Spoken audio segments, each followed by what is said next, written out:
بسم الله الرحمن الرحیم. الحمد لله رب العالمین و الصلاة والسلام على سید الانبیاء والمرسلین و على آله و صحبه اجمعین. بینندگان عزیز و گرامی، السلام علیکم و رحمت الله و برکاته. الله سبحانه و تعالی را سپاسگزاریم که بار دیگر این فرصت را میسر کرد تا در برنامه حجت بی حجت با شما عزیزان باشیم و گوشه ای از روایت های مذهب تراشان و مدعیان دروغین محبت اهل بیت رسول اکرم صلی الله علیه و آله و سلم را با هم بررسی کنیم. مانند همیشه در خدمت حضرت مولانا عبدالقدوس دهقان هستیم، استاد محترم علوم اسلامی که من قبل از همه چیز عرض سلام و ادب دارم خدمت جناب مولانا. بنده متقابلا خدمت جناب عالی و همچنین بینندگان عزیز و ارجمند سلام می کنم. السلام علیکم و رحمت الله و برکاته و در خدمت شما انشاءالله خواهم بود. جزاکم الله خیر.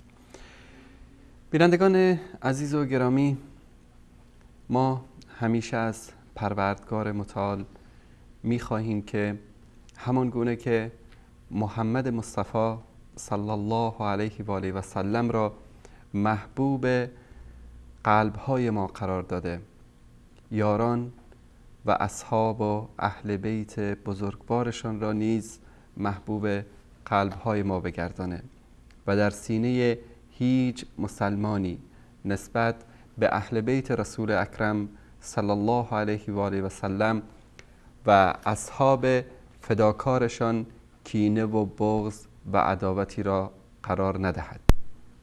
در برنامه امروز هم می‌خواهیم در مورد یکی از دردانه های اهل بیت رسول اکرم صلی الله علیه و آله و سلم، سرور جوانان بهشت، نوه بزرگوار پیامبر اسلام صلی الله علیه و آله و سلم، حسین ابن علی رضی الله تعالی عنهما صحبت کنیم. پروردگارا تو شاهد باش که ما حسین ابن علی را دوست داریم، زیرا رسول اکرم صلی الله علیه و آله و سلم ایشان را دوست داشتند. پروردگارا تو شاهد باش که اگر هدف افشای چهره مدعیان دروغین محبت علی و حسن و حسین و فاطمه نمی بود، هرگز این مطالب را در این شبکه بیان نمی کردیم. با دیدن این برنامه شما بیش از پیش به بطلان و دروغین بودن مذهب رافضه‌گری پی خواهید بود. جناب مولانا در خدمت شما هستیم و حسین ابن علی رضی الله تعالی عنهما. الحمد لله رب العالمین و العاقبة للمتقین و الصلاة والسلام علی نبینا محمد و علی آله و صحبه اجمعین. در مسیر بررسی ابواب اشاره و نص و دلایل امامت ائمه اثنا عشر از دیدگاه شیعه و با قرائت و از دیدگاه شیعه رسیدیم به باب اشاره و نص بر سیدنا حسین ابن علی رضی الله تعالی عنهما. جایگاهی رو که سیدنا حسین رضی الله تعالی عنه دارند در نزد اهل سنت و الجماعت نیازی به بیان و بازگو کردن نیست، زیرا که هر انسان منصفی وقتی که به هر کدام از کتاب‌های صحیح و جوامع اهل سنت و الجماعت رجوع بکنند، قطعاً یک بابی به عنوان باب فضایل اهل بیت یا فضایل حسن و حسین در آن خواهند دید. اصحاب رسول الله صلی الله علیه و سلم این مناقب را و این فضایل و افتخارات را نقل کردند و بنابر دستور رسول الله صلی الله علیه و سلم ما اهل سنت و الجماعت محبت اهل بیت را جزو ایمان خودمون میدانیم و حتی در نماز بر ما فرض هست که بر رسول الله صلی الله علیه و سلم و آل ایشان ما درود بفرستیم. در این زمینه الحمدلله این افتخار را اهل سنت و الجماعت دارند. در طول تاریخ با تمام شماتت هایی که صورت گرفته، با تمام اهانت هایی که شیعه و روافض به بزرگان اهل سنت و الجماعت کردند، به اصحاب رسول الله صلی الله علیه و سلم، به ائمه بزرگوار ما و همچنین راویان و محدثین و فقهای اهل سنت و الجماعت. اما اهل سنت و الجماعت این افتخار را دارند که به اندازه سر سوزنی به اهل بیت رسول الله صلی الله علیه و سلم اهانتی رو مرتکب نشدند. و این نشانگر این هست که اهل سنت و الجماعت در ادعای محبت به اهل بیت رسول الله صلی الله علیه و سلم کاملا صادق هستند و این جزو عقاید راسخ و راستین اهل سنت و الجماعت هست. دعوت ما که به تمام مردم ما داریم، این دعوت رو خصوصا به شیعیان، ما اصرار نداریم که شیعه حرف ما را بپذیرد یا این که حرف ما را به محض شنیدن واقعیت 100% تصور بکند و در پی تحقیق برنیاید، بلکه دعوت ما این هست که شیعه این حق را دارد. اساساً الله متعال عقل را و این دانش را به تمام انسانها عنایت کرده و به آنها دستور داده که تعقل بکنند. ندای ما برای شیعیان این نیست که حرف ما را قبول بکنید، ندای ما این هست که در مذهب خودتان تعقل بکنید، در اقوال مجتهدینتان، در اقوال علما و روحانی‌های خودتان در واقع تدبر بکنید، تعقل بکنید و کورکورانه و از روی تعصب حرفی رو نپذیرید. این ندای عمومی هست، هم برای اهل سنت و الجماعت باید مراقب باشند احادیث صحیح و صریح رسول الله صلی الله علیه و سلم رو از ما بپذیرند. اگر ما حرفی زدیم که برخلاف روایات صحیح و صریح رسول الله صلی الله علیه و سلم بود، به هیچ عنوان حتی یک سنی معذور و مجاز نیست که حرف ما رو بپذیرد، بلکه حرفی که مطابق با قرآن باشه، مطابق با سنت صحیح رسول الله صلی الله علیه و سلم باشه، این چنین حرفی رو باید به دیوار زد. همان گونه که امام مالک رحمت الله علیه میگه کل یؤخذ من قوله و یرد الا صاحب هذا القبر.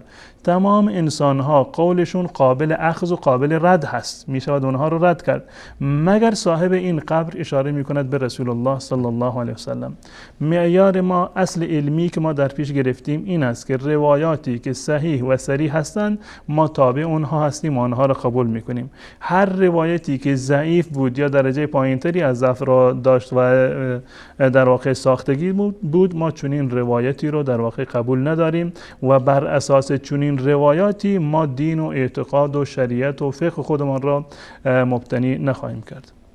در مورد ابواب گذشته که باب اشاره و نصب بر سیدنا علی و همچنین سیدنا حسین ابن علی رضی الله تعالی عنهما بود و همچنین ابواب مولد این بزرگواران را، باب مولد حسین ابن علی رضی الله تعالی عنهما را ما قبلا بررسی کردیم و در این برنامه رسیدیم به باب اشاره و نصب بر حسین ابن علی رضی الله تعالی عنهما.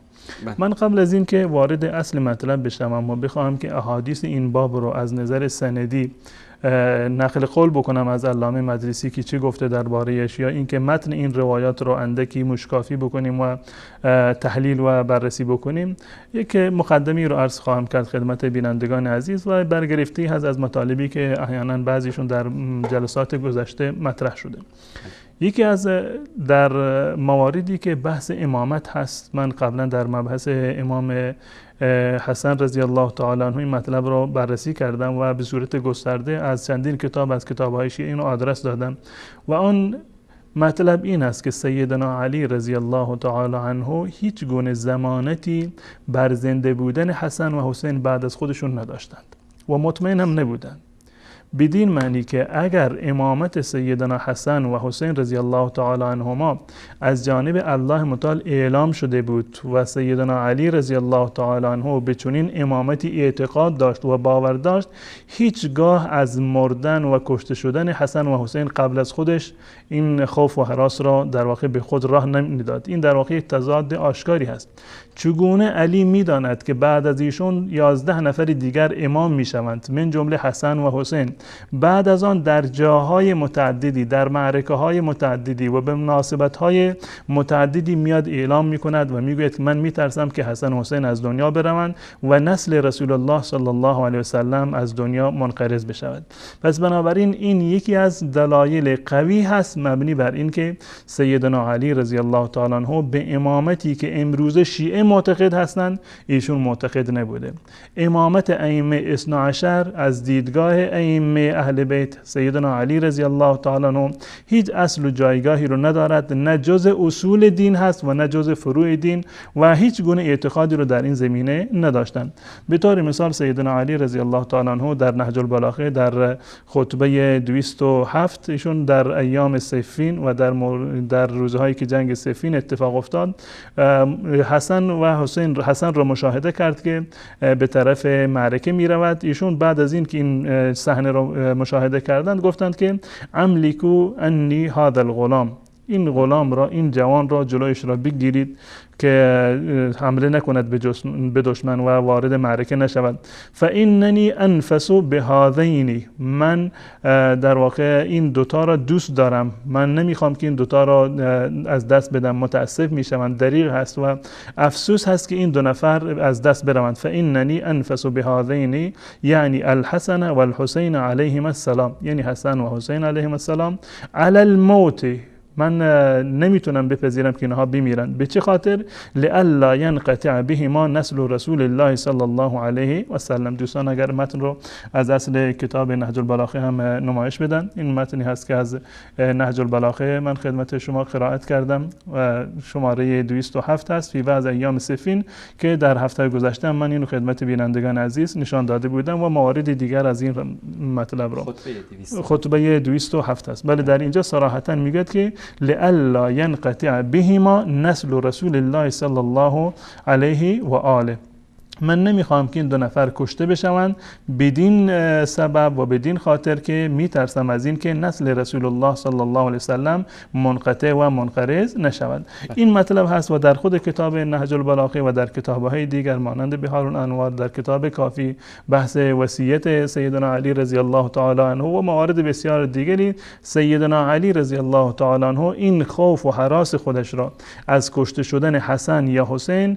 قبل از خودش در واقع اینو ابراز کرده و این ابراز خوف و وحشت از کشته شدن حسن و حسین قبل از خودشون، این دلیل بر این هست که ایشون به امامت حسن و حسین بعد از خودشون ایمان و اعتقادی رو در واقع نداشتن و اگر باور داشتن به هیچ عنوان نمیترسیدند که اینها در واقع کشته بشن. این یک مطلب. حالا شاید بگن عزیزان شیعه که ایشون اعتقاد داشتن به امامت، اما این طبیعی است که کسی پدر برای فرزندانش بترسه از اینکه کشته بشه. بله، طبیعی هست که انسان، یعنی پدر، فرزندان خودش را دوست داشته باشه و اما وقتی که از طریق وحی به یک پدری مطمئن شده که فرزند تو زنده خواهد ماند، تضمین داده شده به یک پدری که حتی 1% احتمال کشته شدن وجود نداره، زیرا که تمام نظام هستی 12 تا امام هست بعد از رسول الله صلی الله علیه وسلم و 9 تا از این ائمه فرزندان امام حسین هستند و سیدنا علی رضی الله تعالی عنه اگر معتقد به این بود و این را قطعا میدانست که نسل رسول الله صلی الله علیه وسلم هرگز منقرض نخواهد شد و تا قیام قیامت امامت و ولایت در نسل رسول الله و در فرزندان حسین هست، این چه توجیهی دارد؟ چرا سیدنا علی رضی الله تعالی عنه باید بترسد؟ هیچ توجیهی ندارد مگر این که یا سیدنا علی رضی الله تعالی عنه به فرموده رسول الله ایمان نداشته یا به تضمین رسول الله و به فرموده رسول الله صلی الله علیه وسلم. فراتر از این در نامه‌ای که از جانب الله متعال نازل شده، وصیتی که در لوح جابر بوده و وصیت دیگری که رسول الله صلی الله علیه وسلم در محضر علی و حسن و حسین اونو مطرح کردن، بدین معنی است که سیدنا علی به فرموده های الله متعال و رسول الله صلی الله علیه وسلم ایمانی نداشته، یا این که حداقل ایشون امامت را به این معیاری که شیعه تعریف کردن و از دیدگاه شیعه که ائمه اثنا عشر باید باشند تا قیام قیامت و منسوب از جانب الله متعال هستند، یا این که سیدنا علی رضی الله تعالی عنه به چنین امامتی در واقع معتقد نبوده.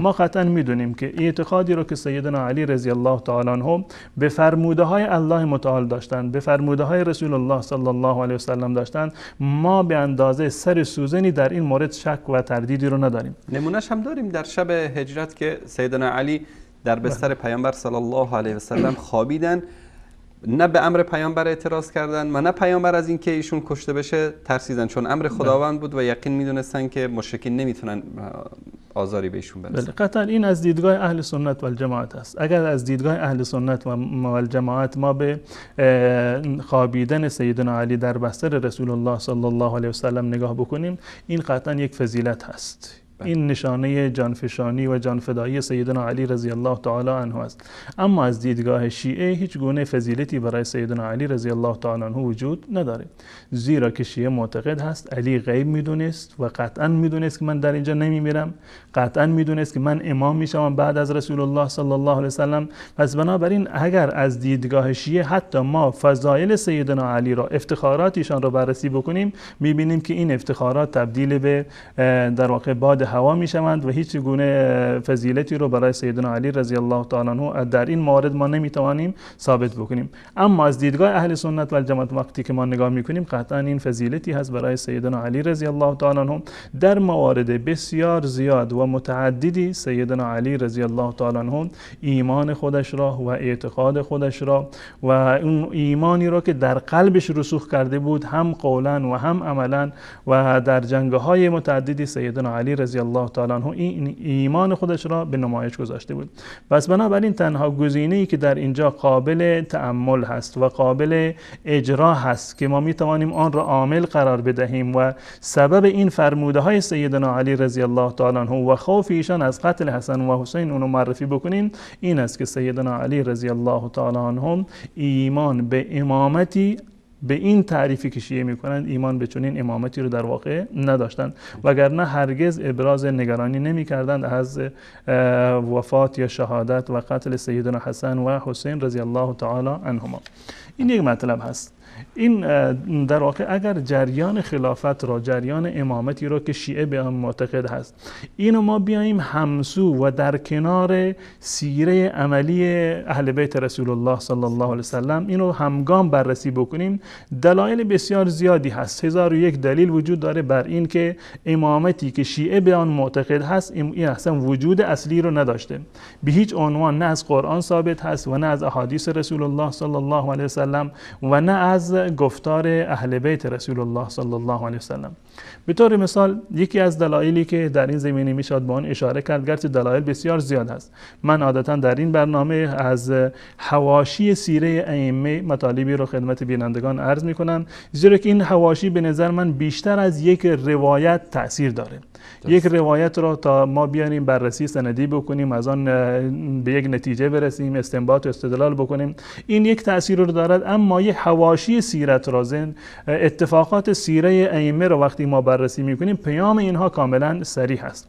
در مورد سیدنا حسین رضی الله تعالی عنه یک لکه ننگی رو که بر تاریخ تشیع، بر جبین تشیع تا به امروز و تا قیامت باقی مانده، این است که شیعیان کوفه، که کوفه با توجه به اون همه فضایلی که درباره کوفه آمده که مهد تشیع هست و ولایت ائمه رو در واقع قبول کرده، سیدنا علی رضی الله تعالی عنه مرکز و پایتخت خلافتشون در اونجا منتقل کردن و فضایل بیشماری رو که در مورد خود کوفه و مردم کوفه و مساجد کوفه در واقع آمده، این بر هیچ شیعی مخفی نیست. با وجود این شیعیان کوفه نامه نوشتن به سیدنا حسین رضی الله تعالی عنه، ایشون دعوت کردند و در مقابل حتی یک نفر شیعه با غیرت پیدا نشد که بر عهد خودشون وفا بکنند و در کنار سیدنا حسین رضی الله تعالی عنه به شهادت برسند، تا اینکه امروزه این ضرب المثل شده که ما اهل کوفه نیستیم که علی تنها بماند. علی عملا تنها ماند، علی هم تنها ماند، حسن هم تنها ماند، حسین هم تنها ماند. شیعه نمیتواند که در طول تاریخ وفاداری خودش را حتی به یکی از ائمه خودشون ثابت بکنند. همه از دست این را گلایه داشتن. تمام ائمه بلا استثناء از دست شیعیان خودشون گله‌مند بودند و بزرگترین عامل ناکامی ائمه شیعه از دیدگاه خود شیعه، ناکامی امامتشون، به امامت نرسیدنشون و در واقع نتوانستن اجرای احکام و ناکامی رو که داشتن، تمام این یه برمیگرده به مهمترین عاملی که داشتن،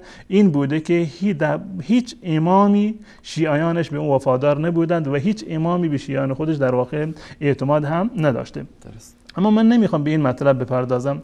مطلبی که من میخوام از این جریان استدلال بکنم این است که در نامه‌های متعددی شیعیان کوفه، بزرگان شیعه که اصحاب سیدنا علی بودند، یاران امام حسن بودند، نامه نوشتند به سیدنا حسین رضی الله تعالی عنه که بیا که ما امام نداریم، بیا پیش ما. از مکه ایشون رو دعوت کردند که ما هیچ گونه امامی را نداریم، در صورتی که ما میدانیم امامتی که از جانب الله متعال تعیین شده از دیدگاه شیعه نیاز به قبول کردن یا قبول کردن ندارد. انسان ملزم هست قطعا و قهرا باید امام را قبول بکنند. به محض این که امام قبلی فوت کرد و از دنیا رفت، ما ولایمون، شیعه را عرض میکنم، ولایشون و این گردنشون بند هست به بیعت امام بعدی، ولو این که بیعت نکنند امامشون ثابت هست، ولو اینکه به حکومت هم نرسند، ولو اینکه به حکومت هم نرسند. با توجه به این که شیعه معتقد هست که ما شیعه اثناعشری هستیم، یعنی تمام شیعیان از زمان سیدنا علی گرفته تا امام 12 همشون اثناعشری هستند، بدین معنی که معتقد به ائمه اثناعشر بودند و همیشون میدونستن وقتی که علی از دنیا رفت امامشون حسن هست، حسن از دنیا رفت امامشون سیدنا حسین هست و به همین ترتیب. پس بنابراین وقتی که شیعیان نامه می نویسند و میگن ما امام نداریم، معنی این هست که این تصور و این تفکر و این دیدگاه که شیعه امروز نسبت به امامت دارند در آن زمان وجودی رو نداشته. به طور مثال من چند مورد رو از کتاب بحار الانوار در تاریخ امام حسین ابن علی سید الشهدا خدمت بینندگان عزیز مطرح میکنم. این کتاب بحار الانوار هست، جلد 44. دوستان اینو نمایش بدن. جلد 44 این کتاب هست، جلد 44 در این حاشیه کتاب این حک شده، جلد 44 صفحه 333.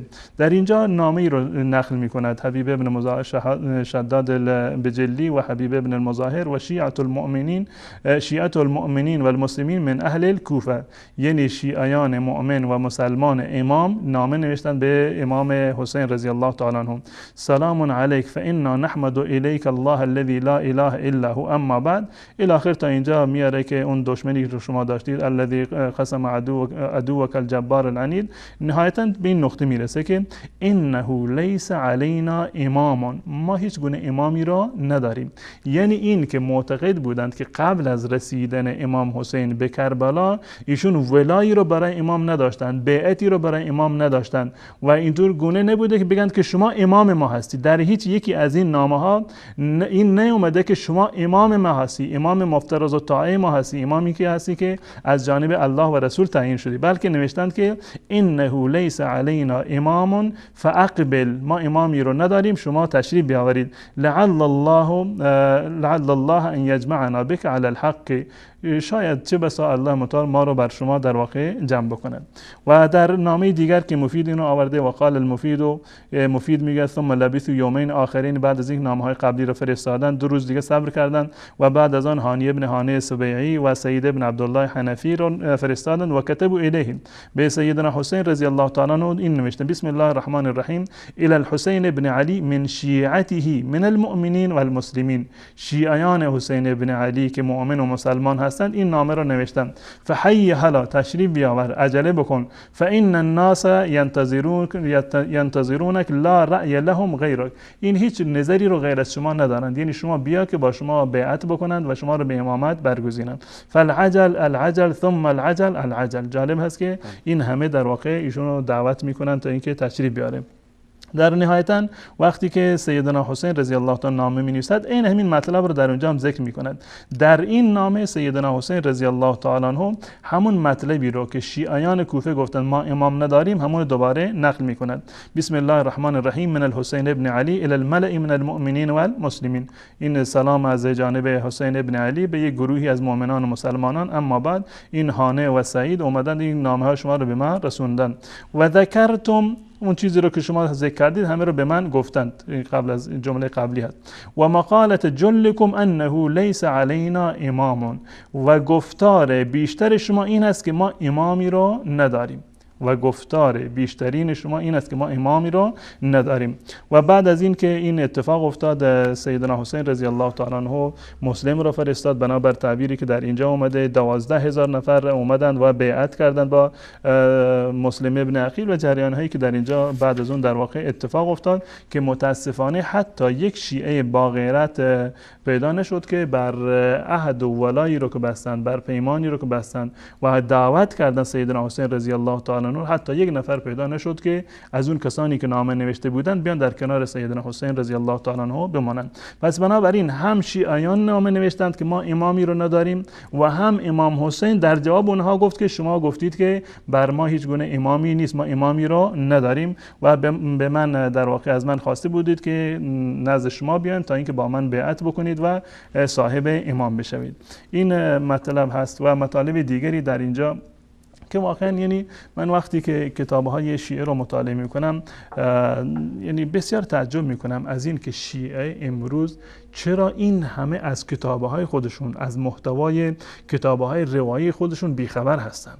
شیعه‌ای که امروز ادعای زعامت و رهبری جهان اسلام را میکنند، شیعه‌ای که امروز ادعای علم میکنند و علم رو در واقع به قول خودشون تولید میکنند، گسترش میدن به جاهای دیگر، اما این اندازه دانشی رو ندارند که بروند کتاب‌های خودشون رو بررسی بکنند، بخونند، مطالعه بکنند.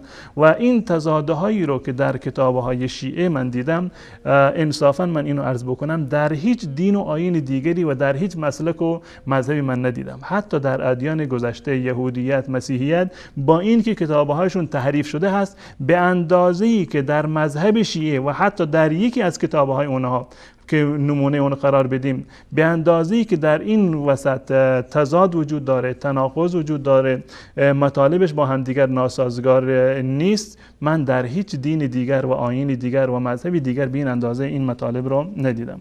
خب غیر از این بر بگردیم به این که فرض بکنیم که سیدنا حسین رضی الله تعالی عنه امام بودند. حسین امام بوده، حسن امام بوده و سیدنا علی رضی الله تعالی عنهم اجمعین، تمام اینها امام بودن. بیایم بنگریم به این کتاب‌های خود شیعه که در این زمینه چی میگویند، در این زمینه چی میگن. و امام وقتی که میشود امام به معنی چی هست؟ امام یعنی پیشوای مردم که تمام امور دینی مردم را سامان بدهد، مشکلات دینی و شرعی مردم را حل بکند.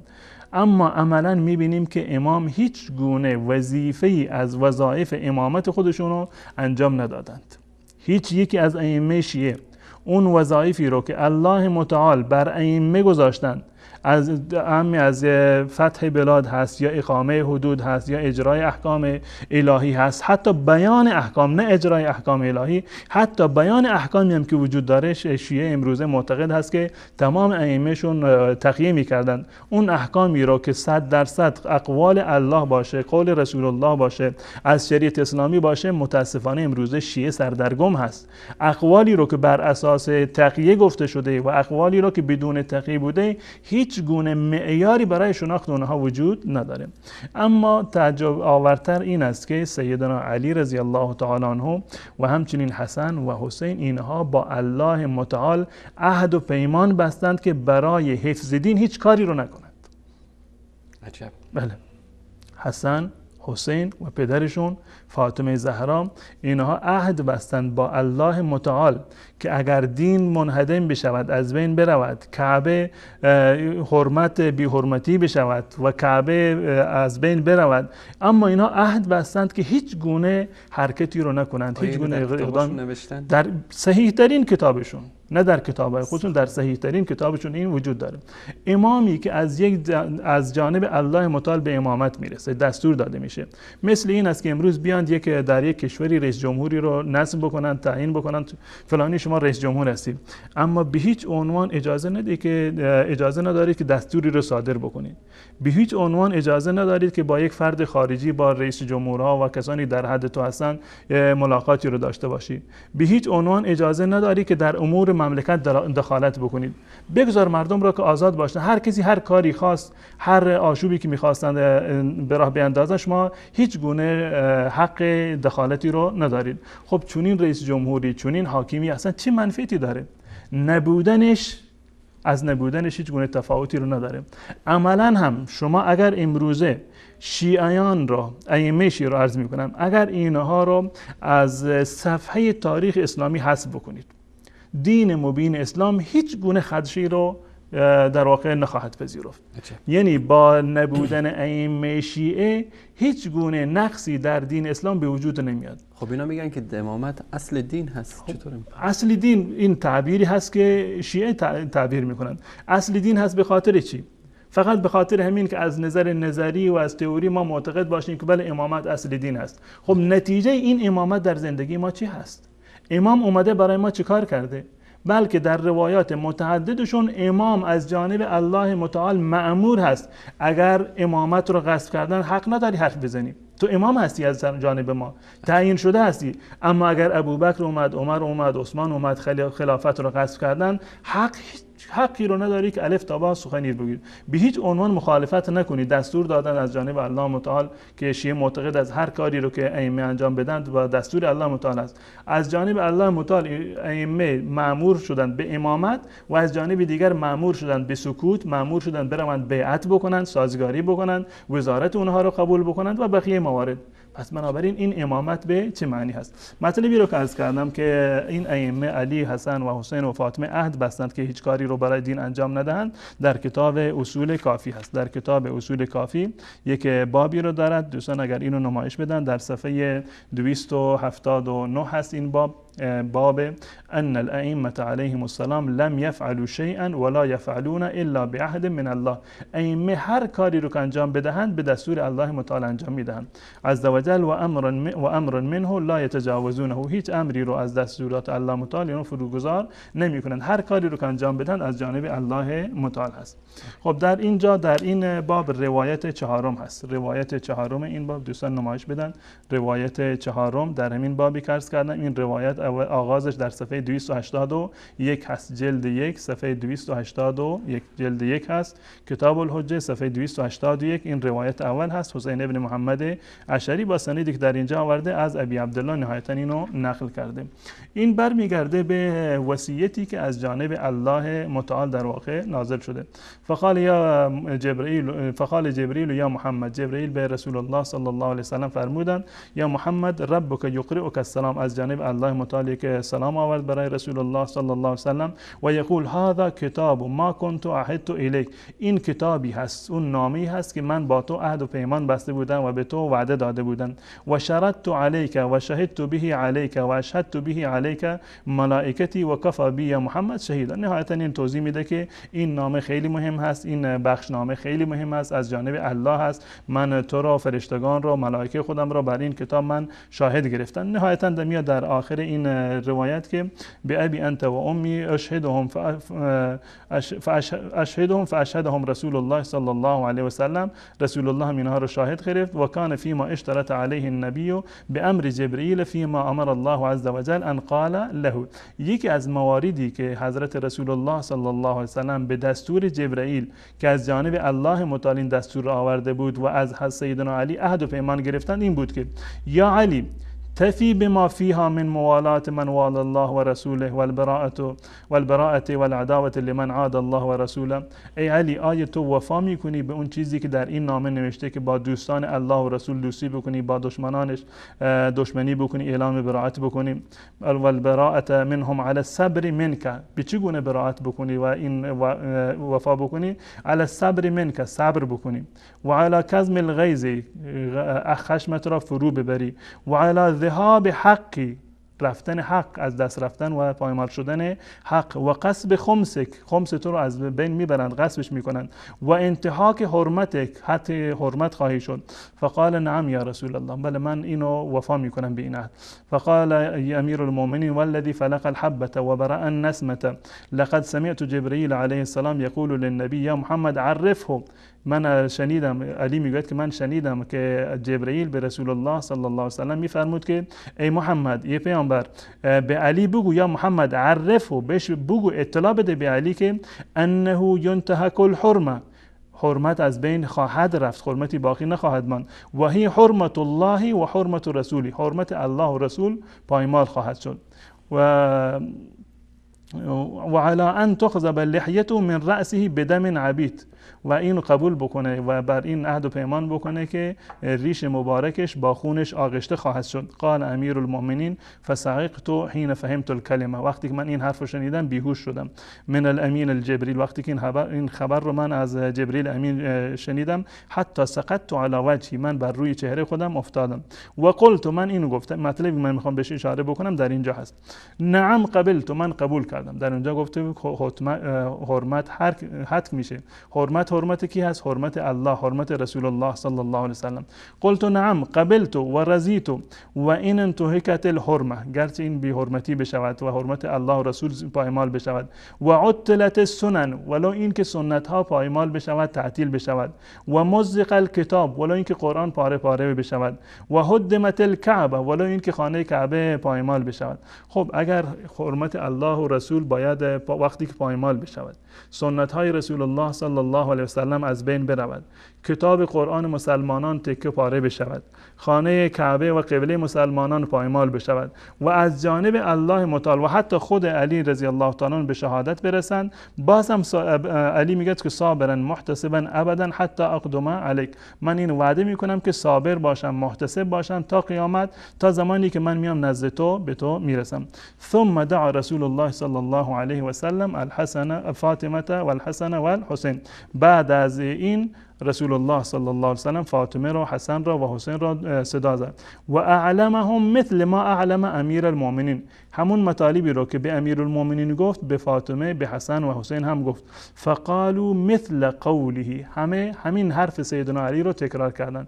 یعنی دقیقاً گفتن ما عهد میکنیم، ما راضی هستیم، قبول میکنیم، گرچه حرمت الله و رسول پایمال بشود، گرچه سنت ها از بین بروند، شریعت پایمال بشود، قرآن پاره پاره بشود، خانه کعبه منهدم بشود، ما همه اینها رو قبول داریم. فقالوا مثل قولی فختمت الوصیه بخواتیم من ذهب، بعد از این وصیت رو با مهرهای طلایی در واقع مهر رو موم کردن.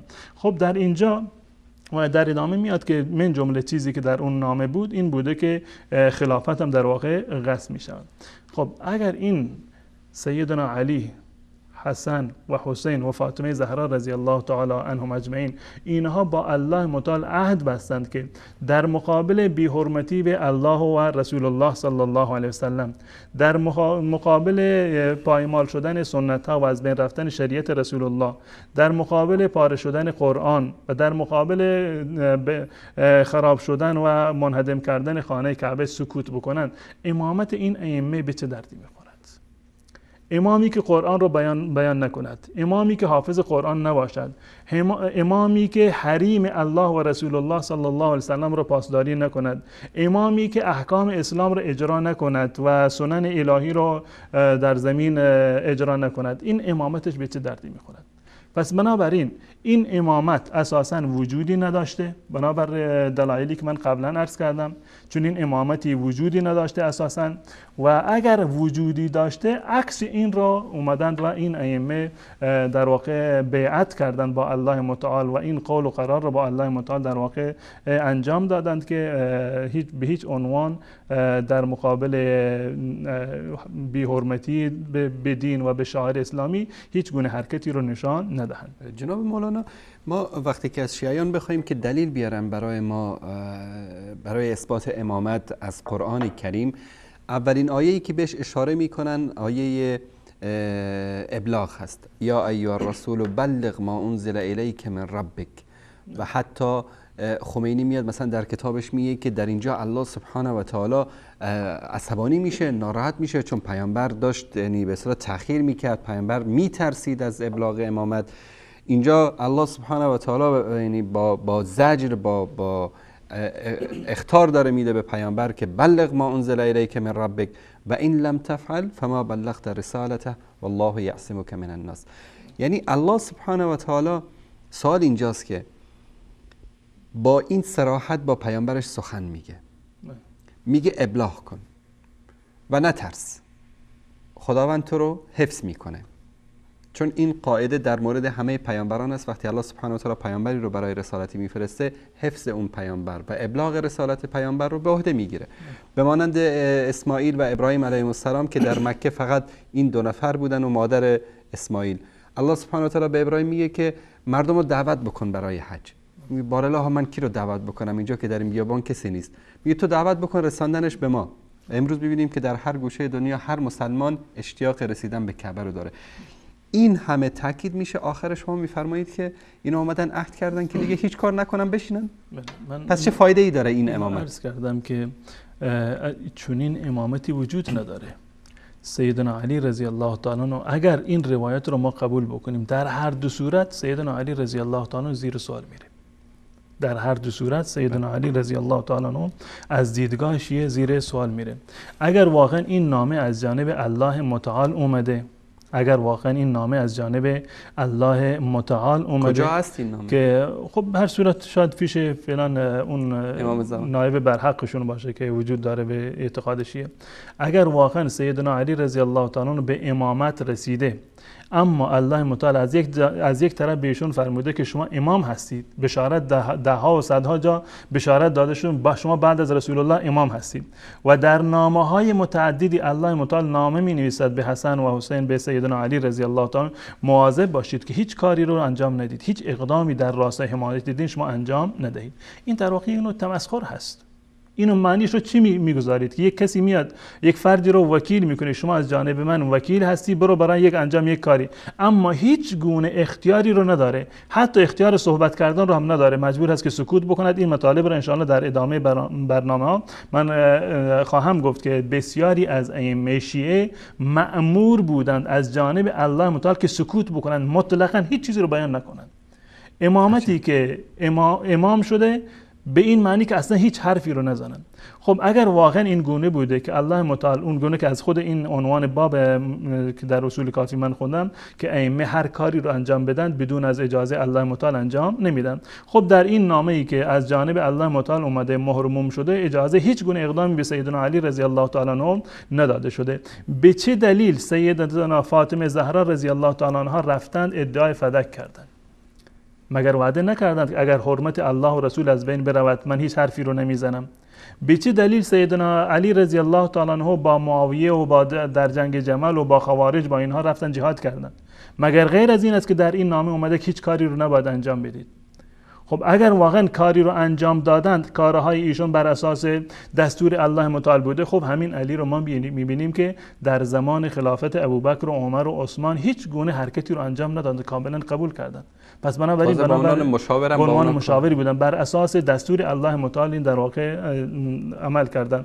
خب وقتی که علی رضی الله تعالی الله متعال از یک جانب دستور داده که شما ولی و وصی و جانشین رسول الله صلی الله علیه و سلم هستید، از یک جا بهش دستور داده که برو با خلفای قبل از خودت همکاری بکن، زیرا هر کاری رو کردن بر اساس دستور الله متعال بوده. این دقیقاً به معنی این است که الله متعال حرف خودش را پس گرفته باشه. اول گفته بوده خلافت بلافاصله مال علی هست و بعد از این دستور داده به سیدنا علی رضی الله تعالی عنه که برود با خلفای قبل از خودش در واقع همکاری و بکند و در همون راستایی که علمای ائمه گذشته حرکت کردند در همون راستا در واقع عمل بکند. یعنی عملاً سیدنا علی رضی الله تعالی عنه همون اگر واقعا خلفای قبل از ایشون اومدن سنت رو تغییر دادند، قرآن رو تحریف کردند، اگر ظلم و ستمی کردند، عاملشون سیدنا علی رضی الله تعالی عنه بوده که با اونها همکار بوده. و خداوند میگه که ولا ترکنوا الی الذین ظلموا. قطعاً و این الله متعال عهد و پیمان کرده بنابر کتابش یک روایتی در این زمینه وجود داره که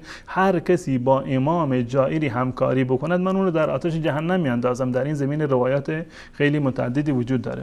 اما چیزی که من وقتی که این کتاب رو مطالعه می‌کردم یک سری نکاتی واقعا برای من جالب بود. یکی این امامت رو آوردن ثابت بکنن برای سیدنا حسین ابن علی رضی الله تعالی عنه. من اینو خدمت بینندگان عزیز عرض بکنم، این روایاتی که از این کتاب من خدمت شما میخونم 100% دروغ هست و جعلی 100% هست، زیرا که اینها مستقیما اهانت به سیدنا علی و بقیه ائمه اهل بیت رسول الله صلی الله علیه و سلم است. پیامبری رو که ما میشناسیم، حسن و حسین و علی و فاطمه زهرایی که ما میشناسیم، از چنین خزعبلات و از چنین افسانه ها و از چنین در واقع بی حرمتی ها کاملا مبرا و پاک هستند، به هیچ عنوان معتقد به چنین کارهایی نبودند. همین حسینی رو که آوردن به عنوان امام سوم خودشون معرفی کردند، صدها و هزاران روایت آوردن، جل کردن برای اینکه این مقام را برای حسین رضی الله تعالی عنه بیان ثابت بکنن. از جانب دیگر میبینیم که روایاتی رو جل کردند که از جانب سیدنا حسین رضی الله تعالی عنه که سیدنا حسین میاد خدمت رسول الله صلی الله علیه و سلم و سوال میکند که یا رسول الله بعد از شما پیامبری دیگر مبعوث میشود یا خیر؟ یعنی حتی حسین هم نمیدونستند که رسول الله خاتم النبیین هست. این جزء اصول ایمان هست. هر کسی که یک روزی با رسول الله صلی الله علیه و سلم نشسته باشه اینو میفهمه که رسول الله صلی الله علیه و سلم خاتم النبیین هستند. شاید بگن که حسین کوچیک بوده نمیدونسته اینها معتقد هستند که ائمه از بعد تولد که هیچی، قبل از خلقت خودشون آموزگار فرشتگان بودند. ولایت تکوینی داشتند، اصلا آموزگار فرشتگان بودند. این روایت متعددی در این زمینه وجود داره. اما این که سیدنا حسین رضی الله تعالی عنه از رسول الله صلی الله علیه و سلم این سوال رو فرمودند که آیا بعد شما پیامبری هست یا خیر؟ این مطلب هست که در این کتاب بحار الانوار جلد 36 هست، دوستان اگر نمایش بدن این مطلب را. و روایت از و فی حدیث الاعمش عن الحسین بن علی علیه السلام قال فاخبرنی یا رسول الله هل یکون بعدک نبی؟ آیا بعد از شما پیامبری وجود خواهد داشت یا خیر؟ این امامی که امام سوم شیعیان هست و نمیداند که بعد از رسول الله صلی الله علیه و سلم پیامبر وجود دارد یا پیامبر وجود ندارد، این اومدند که از زبان این ائمه و برای این امام امامتی رو جعل کردن که حتی خودش اطلاع نداره، نمیداند که بعد از رسول الله صلی الله علیه و سلم در واقع امام وجود داره یا پیامبر وجود داره و میرود در محضر رسول الله صلی الله علیه و سلم این سوال میکنه. در صفحه چند فرمودین حضرت حسین؟ این مطلب در کتاب بحار الانوار جلد 36 صفحه 271 هست.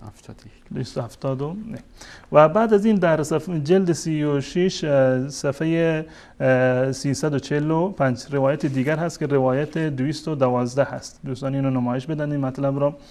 و این روایت یک واقعا روایت جالبی هست. این هم از حسین ابن علی هست، ان الکابلی عن علی ابن الحسین عن ابیه حسین ابن علی، سیدنا حسین ابن علی روایت کرده. قال دخلت علی رسول الله، فرمودن که من رفتم نزد رسول الله صلی الله علیه و سلم و هو متفکر مغموم، دیدم رسول الله صلی الله علیه و سلم در غم فرو رفتن، اندوهگین هستن. فقلت یا رسول الله مالی اراک متفکرا، چه هست در فکر فرو رفتی چرا؟ فقال یا بنی، فرزندم، ان الروح الامین قد اتانی، روح الامین جبرئیل اومده پیش من. فقال یا رسول الله العلی الاعلى یقرئک السلام، ای رسول الله علی اعلی یعنی الله متعال به شما سلام میرساند و یقول لك انک قد قضیت نبوتک، ای پیامبر تو نبوتت رو تمام کردی. انک قد قضیت نبوتک و استکملت ایامک، روزهایت کامل شده در دنیا. ببینید رسول الله صلی الله علیه و سلم میگه اندوهگین بودن. حسین سوال میکنه چرا اندوهگین هستی؟ میگه جبرئیل اومده به من خبر داده که نبوت تو به پایان رسیده، کار خودتو کردی، دعوتت رو انجام دادی و استکملت ایامک، عمرت در واقع کامل شده، اجلت فرا رسیده. فجعل الاسم الاکبر و میراث العلم و آثار علم النبوت عند علی ابن ابی طالب، اینها رو ببر نزد علی ابن ابی طالب در واقع بگذار. در کی هست این اتفاق؟ صراحتا گفته یعنی در آخر عمر رسول الله صلی الله علیه و سلم که جبرئیل اومده پیام وفات و رحلت رسول الله صلی الله علیه و سلم را به ایشان ابلاغ کرده که نبوت تمام شده و ایام در دنیا کامل شدن، علم را، اسم اکبر را، میراث علم را، آثار علم نبوت را، اینها را نزد علی ابن ابی طالب بگذار. فانی لا اترك الارض الا وفيها عالم تعرف به طاعتی و تعرف به ولایتی، من این دنیا رو خالی نمی کنم از عالمی که ولایت و طاعت من را در واقع با اون بشود شناخت. در ادامه روایت میگه که قلت یا رسول الله، این سوال سیدنا حسین رضی الله تعالی عنه جالب است. قلت یا رسول الله فمن یملک هذا الامر بعدک، یا رسول الله بعد از شما چه کسی امام میشود مالک این امر هست؟ من میخوام یک گذری بزنم به تمام اتفاقات و تمام احادیث، تمام روایات، تمام جریاناتی که از بدو بعثت گرفته تا آخرین لحظات زندگانی رسول الله صلی الله علیه وسلم که صدها و دهها مورد هست که بسیاری از اونها جعلی هست که قطعا جعلیه. شیعه میاد استدلال میکنند که رسول الله صلی الله علیه وسلم علی رو نائب خودش قرار داد، نه تنها در این بلکه در ما قبل از تاریخ، قبل از این که آسمانی زمینی وجود داشته باشه، عرش و کرسی وجود داشته باشه، این ائمه عالم الغیب بودن، میدونستند امامت رو، جریان رو و عاقبت دنیا رو میفهمیدن. در اینجا در آخرین روزهای زندگانی رسول الله صلی الله علیه و سلم حسین میاد و سوال میکند که یا رسول الله فمن یملک هذا الامر بعدک، بعد از شما چه کسی مالک این امر میشود؟ یعنی این که حسین به هیچ عنوان اطلاعی نداشته که بعد از رسول الله صلی الله علیه و سلم امامتی هست و این امامت به چه کسی میرسد. یعنی امام حسین از حدیث دار و حدیث اخاب و حدیث غدیر و حدیث به اصطلاح انت منی به منزلت هارون من موسی و حدیث قرطاس و از همه اینا خبر نداشته. من چه عرض بکنم خدمت شما، این روایت واقعا توهینی هست که به سیدنا علی به حسین رضی الله تعالی عنه. مگر سیدنا حسین رضی الله تعالی عنه این اندازه یعنی حافظهشون ضعیف هست و فهم و درکشون پایین هست که در خود همین روایت رسول الله صلی الله علیه و سلم دارد میگوید که جبرئیل به من پیام داده که این علم را و این جانشینی را و این میراث علم و اسم اکبر را اینا رو نزد علی ابن ابی طالب بگذار. در خود همین حدیث اومده. بعد از این حسین میپرسد که یا رسول الله بعد از شما چه کسی مالک این امر میشود؟ حتی این احمقی که این روایت رو جعل کرده، یعنی این نشان از کودنی خودش هست در واقع. و سیدنا علی رضی الله تعالی عنه و حسین رضی الله تعالی عنه از این در واقع بیزار هستن.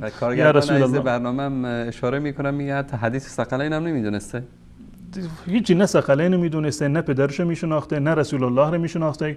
رسول الله چه جایگاهی رو داره؟ آیا بعد از ایشون کسی هست که به جایگاه رسول الله باشه؟ در اون روایت آوردن سوال میکنه یا رسول الله بعد از شما پیامبری هست یا نیست؟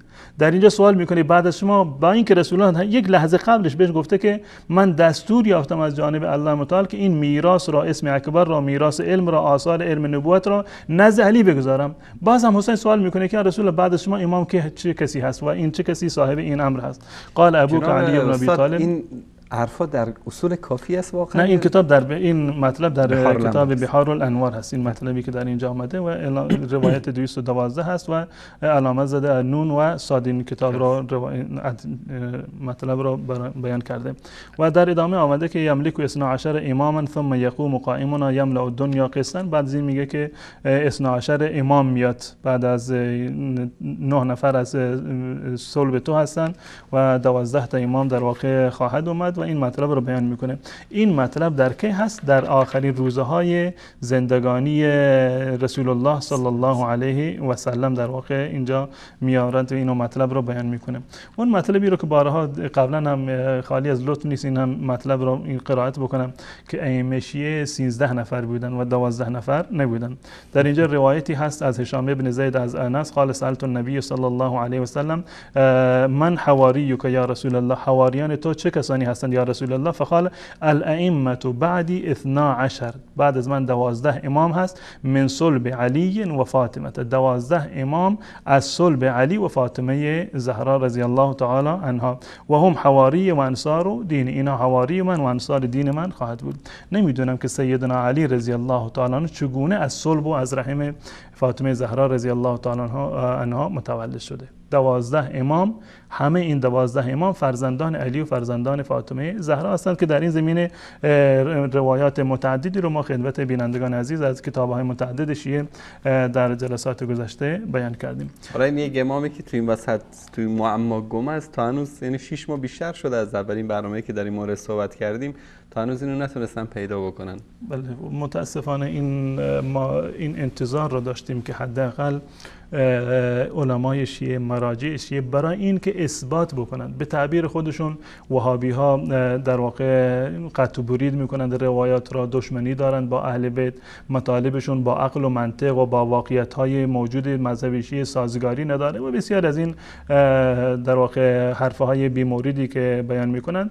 بیاند یکی از این برنامه ها را، یکی از این مطالبی رو که از کتاب اصول کافی ما خدمت بینندگان عزیز این مطرح کردیم، نه به خاطر ما بلکه به خاطر تبیین واقعیت برای بینندگان خودشون، واقعیت رو بیان بکنند که بله این چیزی که در کتاب اصول کافی ما ازش گفتیم بیان بگن که این نیست، حداقل اینو توجیه بکنند، اینو معنی حقیقی و واقعیش رو برای خود شیعیان کاملا بیان بکنند که متاسفانه در این زمینه هنوز هیچ گونه اقدامی رو انجام ندادن. و اجازه بدید انگار که مطلب طولانی شد، پس بنابراین سیدنا علی رضی الله تعالی عنه در زمان حیات خودشون میترسیدند از این که مبادا حسن و حسین قبل از ایشون از دنیا بروند. شیعیان کوفه که شیعیان علی بودند، شیعیان حسن بودند، نامه نوشتند به سیدنا حسین رضی الله تعالی عنه که ما امام نداریم. اگر واقعا امام منسوب از جانب الله بود و اطاعتش فرض بود، به چه دلیل شیعیان این مطلب رو گفتند ما امام نداریم؟ و اضافه بر این به چه دلیل خود امام حسین رضی الله تعالی عنه اومدن و در جوابشون گفتند که شما گفتید که ما امام نداریم و اعتراضی نکرد که من از جانب الله متعال بر شما امام هستند. و اضافه بر این علی و حسن و حسین و فاطمه اومدند عهد و پیمان بستند که در مقابل بی‌حرمتی و حرمت شکنی دین مبین اسلام ما هیچ گونه اقدامی رو در واقع انجام ندهند. و اضافه بر این سوالات عجیب و غریب سیدنا حسین رضی الله تعالی عنه که در آخر عمر از رسول الله صلی الله علیه و سلم یک بار سوال میکنند که آیا بعد از شما پیامبر هست، و در جای دیگر سوال میکنند که امام بعد از شما کی هست، یعنی این که امام حسین رضی الله تعالی عنه از چنین امامتی که امروزه شیعه بیان معتقد هست کاملا ناآگاه بوده و چنین اطلاعی رو در واقع نداشته. و نهایتاً میخوایم که وارد مبحث اصلی بشویم و در واقع درجه این روایاتی که در این باب اومده، باب الاشاره و النص علی حسین ابن علی. و من واقعا یعنی متاسف شدم وقتی که این باب رو مطالعه کردم. یعنی حسین ابن علی که شیعه اگر بخواد که از تمام ائمه‌شون یک امامی رو بربگزینند، حسین ابن علی هست. به اندازه‌ای که یا حسین و یا حسین میگن، نام هیچ کدام حتی نام الله رو هم نمیگیرند. حتی بزرگانشون گفتند که این عاشورا هست و اربعین هست که دین اسلام رو زنده نگه داشته، اسلام رو که نه بلکه مذهب شیعه رو. و واقعا هم این گونه هست. اگر شیعه اربعین رو نداشته باشه، تاسوعا و عاشورا رو نداشته باشه، هیچ چیزی رو در واقع نداره، کاملا از بین خواهد رفت. حسینی که سبب شد که دین شیعه باقی بماند، عاشورایی رو داشته باشند، اربعینی رو داشته باشند، این همه در واقع مراسم برایش بگیرند و دین رو در واقع زنده بکنند و افرادی بیاند و سوء استفاده بکنند به نام حسین و به نام امامتیشان، به نام شهادتیشان. متاسفانه در کتاب اصول کافی در باب الاشاره و النص علی الحسین ابن علی صرفاً 3 روایت بیشتر نیاورده برایشون. عجب. یعنی فردی امامی در جایگاه امام حسین رضی الله تعالی عنه که شیعه غیر از حسین کسی رو ندارد، هیچ امامی به اندازه حسین سر زبانشون نیست. کلینی با زحمتی 20 سالی که همه تصریح کردند که 20 سال ایشون زحمت کشیدند و این کتاب را تألیف کردند. در مدت 20 سال تمام آقای کلینی زحمت کشیده و صرفاً 3 روایت را تونسته در این باب در واقع جمع بکند و این 3 باب را لایق دیده که به مقام و محضر امام حسین رضی الله تعالی عنه اینها را در واقع مطرح بکند و تقدیم بکند. و اما تأسف بارتر از این مطلب هست که هیچ کدام از این 3 روایت صحیح نیستند. عجب. بلکه آخرین و پایین ترین درجه رو دارند در بحث حدیثی. نه صحیح هستند، نه حسن هستند، نه موثق و قوی هستند. پایین ترین درجه حدیث، ضعیف ترین درجه حدیث که همون حدیث ضعیف هست، این هر 3 روایتش در واقع حتی از اون اصطلاحات خاص آقای مجلسی که مجهول که صحیح، حتی آقای مجلسی به خودش زحمت نداده که بگه که ضعیف علی المشهور، قوی عندی، معتبر عندی، صحیح عندی. حتی این اندازه این هم دریغ کرده که برای امام حسین رضی الله تعالی یک از این روایت رو در واقع تصحیح بکنه. نمیدونم دلیلش چی هست که کلینی با 20 سال زحمت حتی نتونسته یک روایت صحیح را در باب اشاره و نص بر حسین ابن علی رضی الله تعالی عنهما بیان بکنه. اما این مطلب رو از کتاب خود سیدنا، کتاب مرآت العقول در مورد سیدنا حسین رضی الله تعالی روایتی رو که در اینجا آورده من خدمت بینندگان اینو نمایش میدم. کتاب مرآت العقول هست، بارها اینو نشان دادیم که شرح اخبار رسول و شرح اصول کافی هست، جلد 3 این کتاب هست. کتاب الحجه صفحه 304 هست. این باب اشاره و نص هست. الاشاره و النص علی الحسین ابن علی علیهم السلام که متن اصول کافی هست. باب اشاره و نص بر حسین ابن علی. روایت اول که در اینجا اینو مطرح کرده، روایت اول این باب هست. در اینجا میگه باب الاشاره و النص علی الحسین ابن علی صلوات الله علیهما الحدیث الاول ضعیف. حدیث اول حدیث ضعیفی هست، یعنی که پایین ترین درجه در واقع حدیث رو داره. روایت دوم را در صفحه 306 در اینجا معرفی کرده. صفحه 306 هست. این روایت اصول کافی هست و اینجا نظر علامه مجلسی هست. الحدیث الثانی ضعیف. حدیث دوم هم در واقع حدیث ضعیفی هست و نه حسن هست و نه صحیح و نه در واقع قوی. و در صفحه 313 این کتاب جلد سوم صفحه 313 هست. باب الاشاره و النص علی الحسین ابن علی و روایت شماره 3 در اینجا میگوید که الحدیث الثالث ضعیف. حدیث سوم در واقع ضعیف است. و بعد از این در واقع باب تمام می شود و باب بعدی رو در واقع آغاز میکنه که باب الاشاره و النص علی ابی جعفر. قبل از این باید امام حدیث علی دیگری ابن هم فکر کنم در این باب حدیث شماره 4 در نسخه‌ای که من دارم، نمیدونم آیا این فرق میکنه با نسخه‌ای که شما دارید. یعنی روایتی که در این 4 تا روایت در اینجا آورده، شماره زده هر 4 روایت رو. بله، باب الاشاره و النص علی حسین ابن علی. حدیث اول علی ابن ابراهیم است. حدیث دوم محمد ابن الحسن. حدیث سوم اما علمت ان الله جعل ولد ابراهیم. و حدیث چهارم و بعد الاسناد عن سهل عن محمد ابن سلیمان. خب این روایت سوم هست. این روایت سه روایت در اینجا سه روایت را آورده و علامت زده که سه روایت هستند. عجب.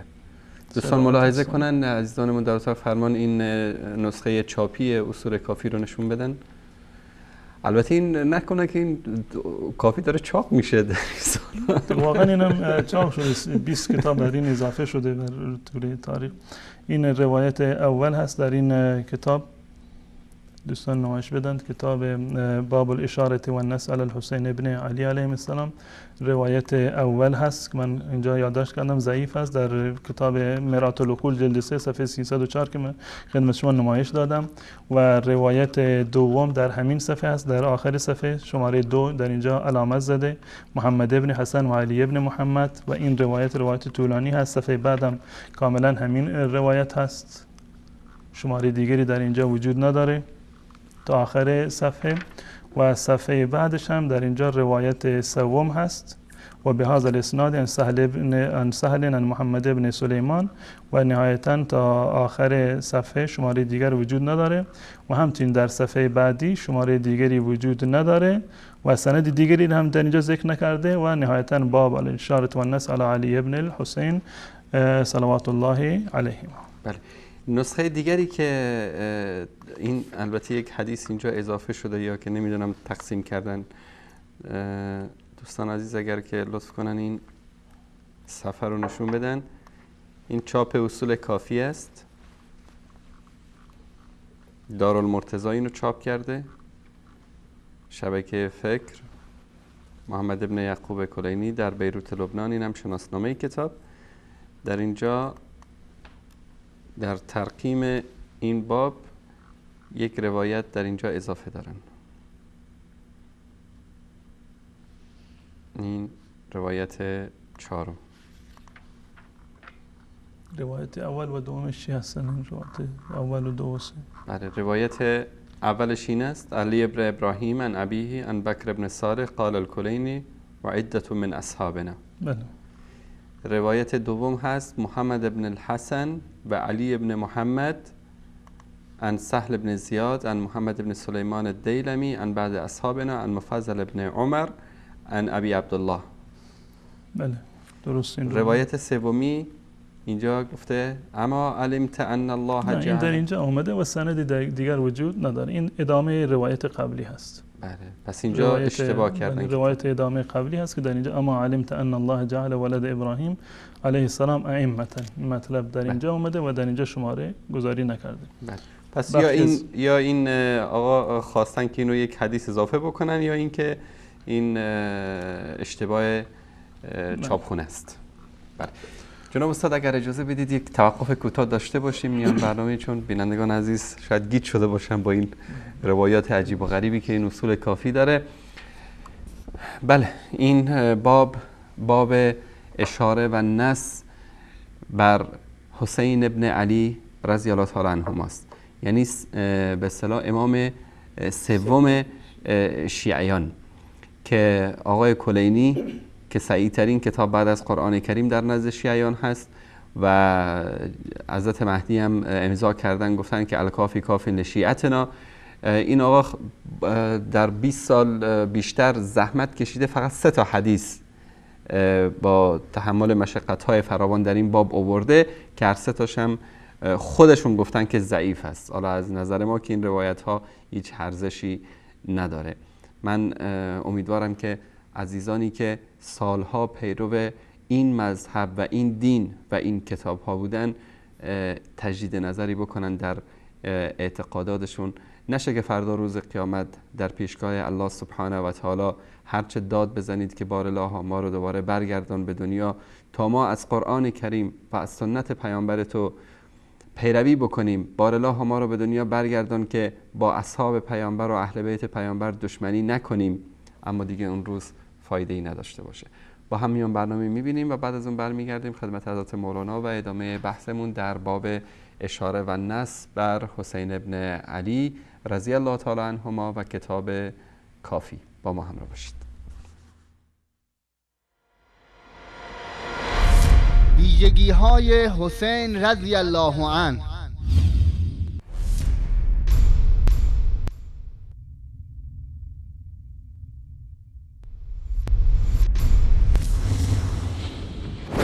بأن الحسين سلام الله عليه شخصية استثنائية، شخصية الله سبحانه وتعالى أعطاها ما لم يعطي أحدا غيرها، حتى الأنبياء حتى الأوصياء. الإمام الحسين مخصوص بخصائص لم ينلها لا ملك مقرب ولا نبي مرسل.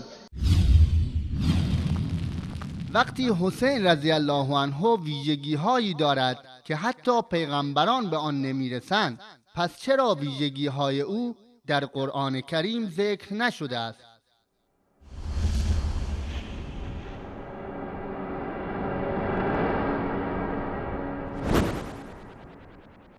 الله متعال می‌فرماید وَكُلًّا نَقُصُّ عَلَيْكَ مِنْ أَنْبَاءِ الرُّسُلِ مَا نُثَبِّتُ بِهِ فُؤَادَكَ وَجَاءَكَ فِي هَذِهِ الْحَقُّ وَمَوْعِظَةٌ وَذِكْرَى لِلْمُؤْمِنِينَ. و از اخبار پیامبران تمام آنچه را که بدان نیاز داری بر تو می‌خوانیم تا دلت را بدان استوار بداریم. در ضمن این سوره برای تو حق آمده است و برای مؤمنان پند و یادآوری مهمی است. اما وقتی کتب شیعه را باز نمایی میبینی که قسمت بزرگ آن را به معجزات ائمه اختصاص داده‌اند که آکنده از افکار غلوآمیز و داستانهای معجزات و کرامات اولیاء شیعه می باشد. الله جل جلاله در قرآن کریم خبر داده است که قرآن را به عنوان توضیح و بیان برای هر چیزی بر بنده و فرستاده خود حضرت محمد صلی الله علیه و آله و سلم فرو فرستاده است. الله جل جلاله می فرماید ونزلنا عليك الكتاب تبيانا لكل شيء.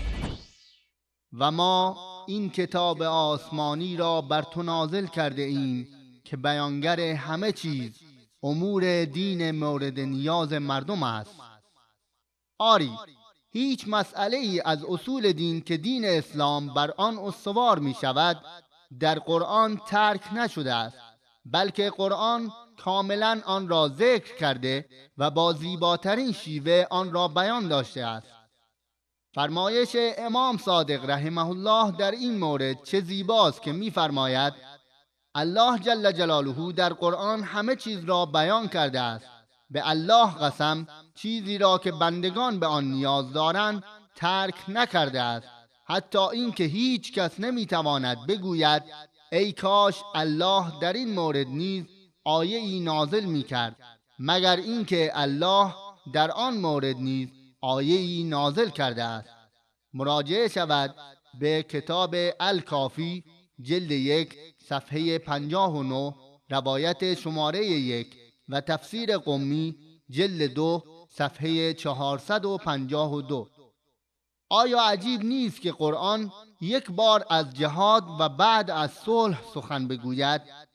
مسائل اخلاقی را مورد بررسی قرار داده، در مورد بعضی از فروع فقهی مثل شیوه وضو گرفتن و تیمم کردن توضیح دهد، انواع مختلفی از خوردنی‌های حلال و حرام را ذکر کند، اما در مورد شخصیت استثنایی حسین و ویژگی‌های او که نه ملک مقرب و نه نبی مرسل به آن میرسند را ترک کند و در مورد آن هیچ توضیحی ندهد.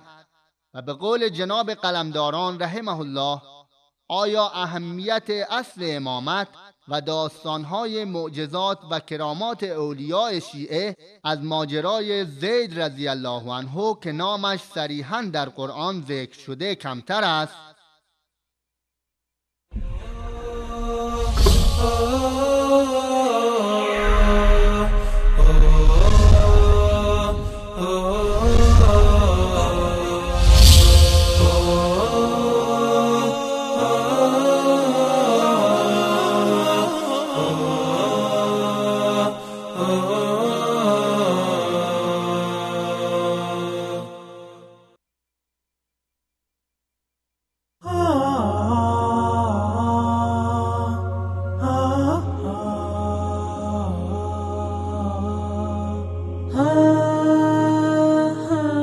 بینندگان عزیز و گرامی، اینجا وادی قدید است، 130 کیلومتری شمال مکه مکرمه.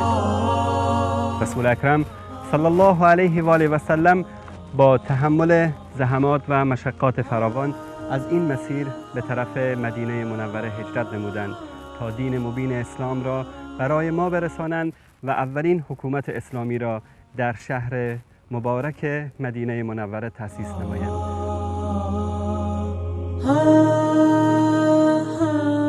ما در وصال حق همگام با نبی رحمت برای اعلای کلمت الله این راه را ادامه خواهیم داد.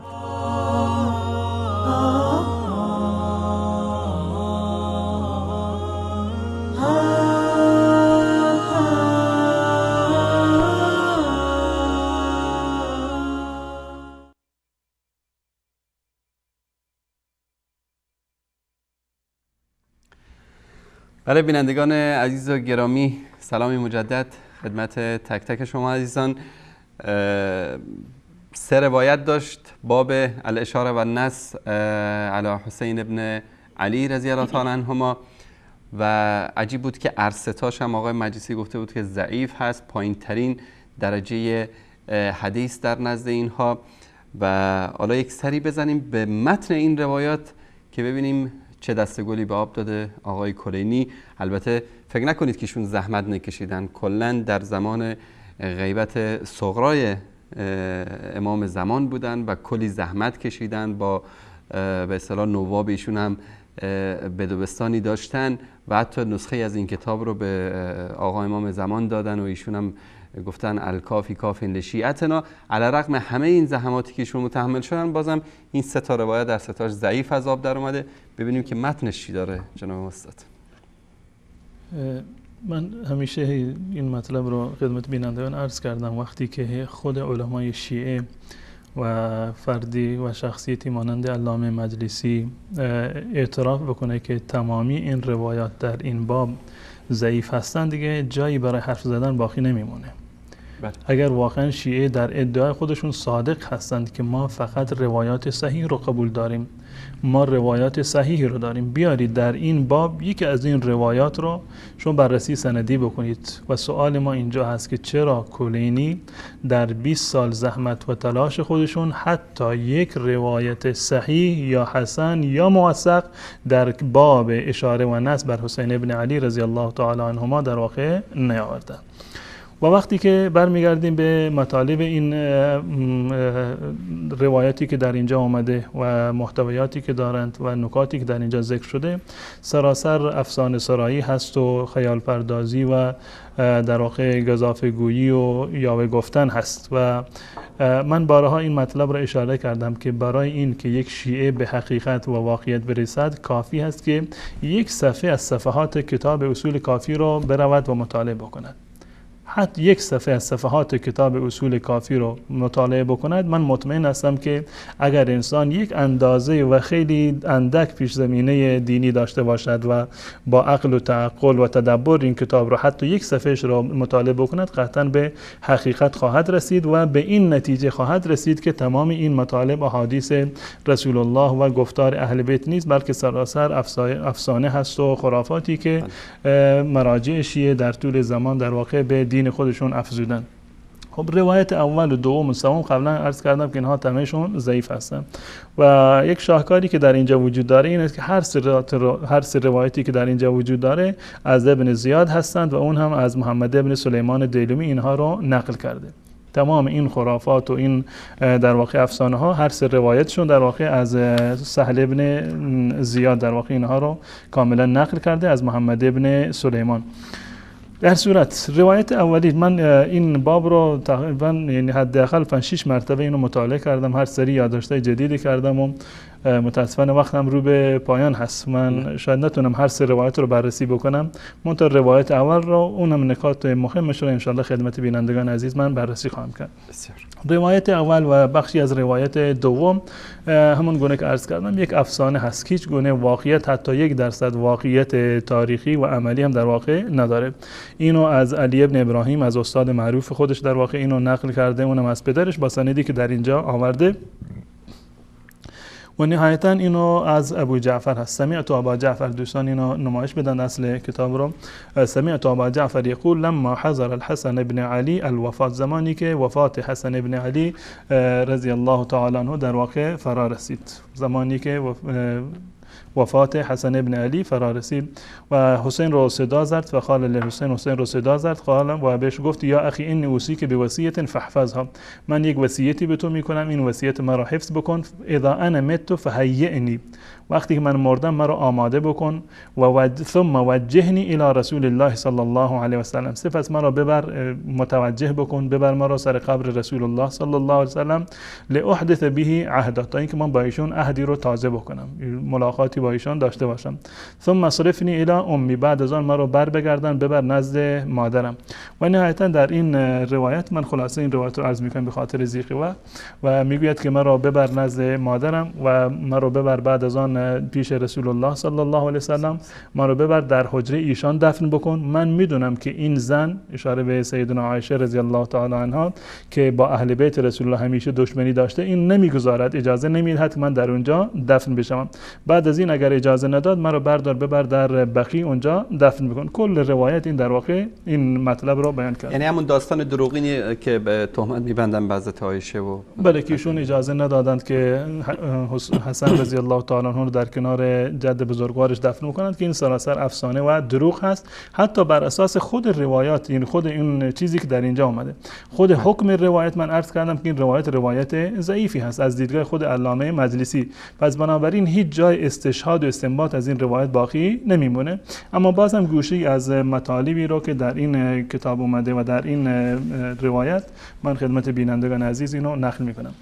نکته که اولی که در اینجا جلب توجه میکنه همین جمله هست که وجهنی الی رسول الله صلی الله علیه و سلم لاحدث به عهدا، ما را ببر نزد رسول الله صلی الله علیه و سلم تا اینکه من با ایشان عهدی تازه بکنم. حتی در اینجا که میگه اصرفنی ثم اصرفنی الی امی، ما را ببر نزد مادر خودم، علامه مجلسی در کتاب مرآت العقول در اونجا گفته که تا اینکه من با مادرم هم عهدی تازه بکنم. هر دو مورد رو در اینجا آورده. این یک مطلب. و در روایت سوم هم یک مطلب شبیه به این دارد که از نظر محتوا در واقع یکی هستند و ردشون یکی هست. در روایت سوم این مطلب رو در اینجا آورده، اگر دوستان نمایش بدن. روایت سوم این باب و روایت آخر این باب هست. در اینجا میگوید که قال الله عز وجل، الله متعال میفرماید که یا ایها الذین آمنوا لا ترفعوا اصواتکم فوق صوت النبی، ای کسانی که ایمان آوردید صدایتون را بالای بر رسول الله صلی الله علیه و سلم بالا نبرید. این جردایی که رسول الله صلی الله علیه و سلم هستند شما با صدای بلند صحبت نکنید. لا ترفعوا اصواتکم فوق صوت النبی ولعمری لقد ضربت انت لابیک و فاروقه عند اذن رسول الله صلی الله علیه و سلم المعاول.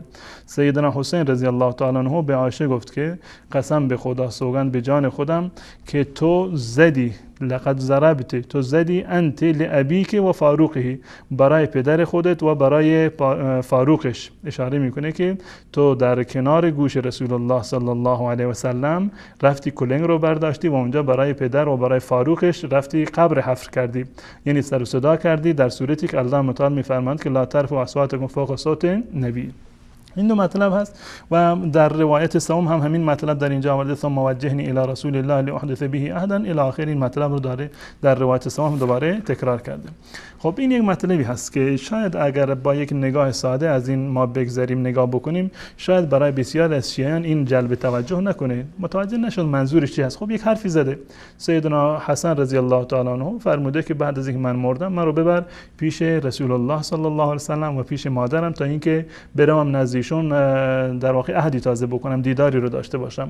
یا اینکه اعتراضی کرده، خب چرا، به چه حقی عایشه رفته دستور داده که در کنار قبر رسول الله، به تعبیر این روایت در کنار گوش رسول الله، بالا سر رسول الله صلی الله علیه و سلم کلنگ رو بردارن، سر و صدا بکنن و برای پدرش و برای فاروق در واقع قبری رو حفر بکنن. شاید از نظر ظاهری و واقعی وقتی که انسانی با محتویات مذهبی شیعه و با اعتقادات و روایات شیعه آشنایی نداشته باشه این چندان اشکالی نداره. اما مطلب در اینجا هست که جالب هست که بدونیم شیعیان عزیز شاید این مطلب رو برای اولین بار میشنوند، این است که رسول الله صلی الله علیه و سلم در قبرشون وجود ندارند. به فکر فرو رفتی شما؟ بله، این عقیده شیعه هست. این عقیده شیعه هست. حتی بسیاری از علما در این زمینه اتفاق شیعه رو نقل کردند، مانند گفتند که کراجکی و مفید و فیض کاشانی اتفاق شیعه رو در این زمینه ذکر کردند که نه سیدنا رسول الله صلی الله علیه وسلم، نه علی و نه فاطمه، نه حسن و نه حسین و نه هیچ امام دیگری، هیچ کدام از اینها در قبرهایشون وجودی رو ندارند.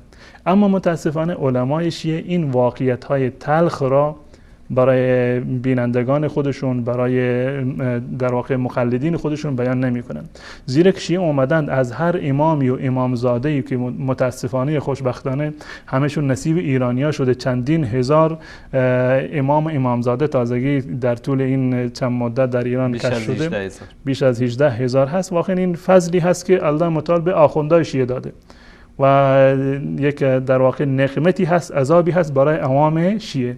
شیعه‌ای که از واقعیت دین خودشون خبر ندارند، از کتاب‌های خودشون در واقع خبر ندارند و هر افسانه‌ای رو و هر دروغی رو که علمای شیعه برایشون ببافند اون در واقع قبول می‌کنند.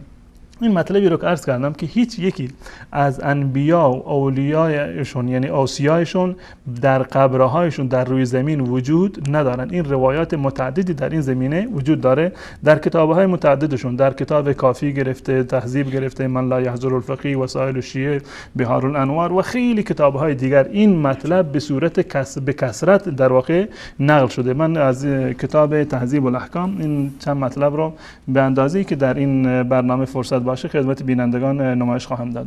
کتاب تهذیب الاحکام هست، دوستان اینو نمایش بدن. کتاب تهذیب الاحکام هست، بارها اینو دیدن و شیخ طوسی این کتاب رو تالیف کرده، جلد 6 تا جلد 10 این کتاب در واقع هست. اینم صفحه اول این کتاب و چاپ الامیره هست و اینم نوشته حقوق تمام، حقوق جمیل حقوق محفوظه، چاپ 2008 و 1429 طبع اولا و الامیره للطباعه و النشر و التوزیع بیروت لبنان. در این کتاب در صفحه 59 در صفحه 59. البته این چاپی هست که بنده در اختیار دارم که چاپ فشرده‌ای هست. در این کتاب یک بابی هست به عنوان باب من الزیادات. قبل از این باب 223 بابی هست به عنوان ما یقول الزائر عن اخیه بالاجره، یعنی اگر کسی رفت بنابر اجرت، یعنی برای برادر خودش می‌خواستی که زیاره نایب زیاره باشه، چی چیزی رو در اونجا بیان بکنه. بعد از این بابی رو داره باب من الزیادات. باب من الزیادات شماره باب 224 هست. روایت 7195. در این روایت شیخ میگوید رحمه الله که خود صاحب کتاب هست، قال اخبرنی الشریف الفاضل ابو عبدالله محمد ابن محمد الی آخر سندی که در اینجا آورده و اینو نقل کرده. قال از عمر ابن زیاد از عطیه ابزاری قال سمعت ابا عبدالله، من از ابو عبدالله شنیدم، یقول لا تمکث جثة نبی ولا وصی نبی فی الارض اکثر من 40 یوما. این که کاملا صراحت داره که جسد هیچ پیامبری و هیچ وصی پیامبری بر روی زمین نمیماند بیشتر از 40 روز. یعنی بیشتر از 40 روز هیچ جسدی از پیامبر باشه یا اوصیایش باشن در روی زمین باقی نخواهد آمد.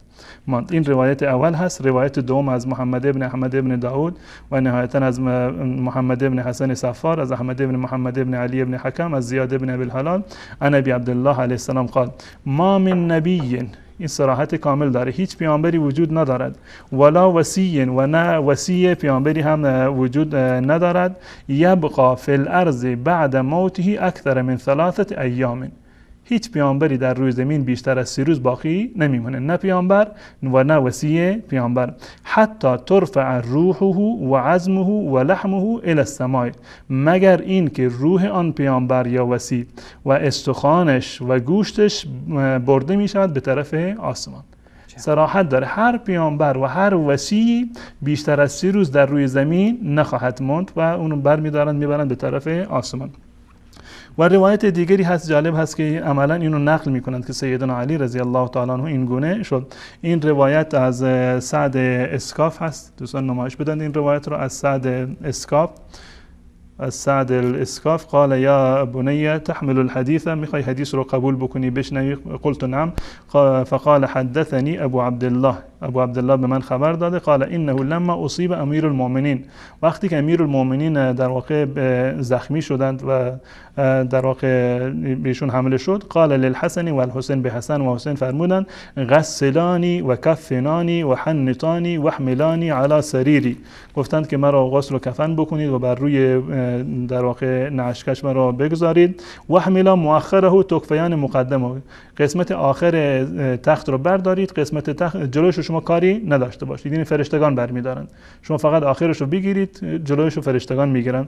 فانکما تنتهیان الی قبر محفور و لحد ملحود و لبن موضوع، شما میری به یک جایی که قبری حفر شده در واقع و همه چیزش آماده هست، لحد هم زده شده و خشت و آجر هم در اونجا هست، فالحیدانی و اشرجا اللبن علیه، ما رو در لحد بگذارید و روی من خشت ببندید، یعنی دهانه لحد را ببندید.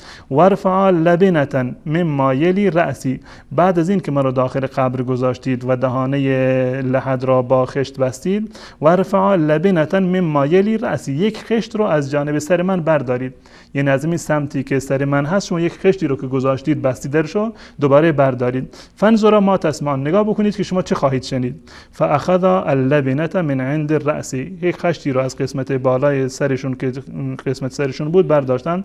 بعد ما اشرج علیه اللبن، وقتی خشتا رو چیدند و دهانه لحد رو بستند، بعد از این که خشت رو باز کردن برداشتن، فاذا لیس فی القبر شیء، دیدن که در قبر هیچی وجود نداره.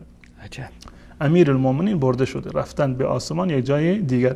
و اذا هاتف یهتف، دیدن که یک هاتفی صدای میزند و میگوید که امیر المؤمنین کان عبدا صالحا، یک امیر المؤمنین یک عبد صالح الله متعال در واقع بوده. این روایت ها، روایت دومی که من در اینجا آوردم، این روایت در کتاب کافی هم هست، در کتاب کافی باب 673 و حدیث شماره 4328 این مطلب کاملا در اونجا هم بیان شده. در این کتاب و در کتاب‌های دیگر همین مطلب کاملا بیان شده. در کتاب‌های شیعه به وفور این مطلب بیان شده، به خاطر اینکه تأکید بشه بر این مطلب رو من از کتاب بحار الانوار هم خدمت دوستان اینو قرائت میکنم. در اینجا همین مطلب رو که در اونجا آمده بود در اینجا هم آورده و نقلش کرده آقای مجلسی در کتاب بحار الانوار، روایت شماره 14 هست در این باب. کتاب تاریخ امیرالمومنین شماره 14 هست، جلد 2 صفحه 213.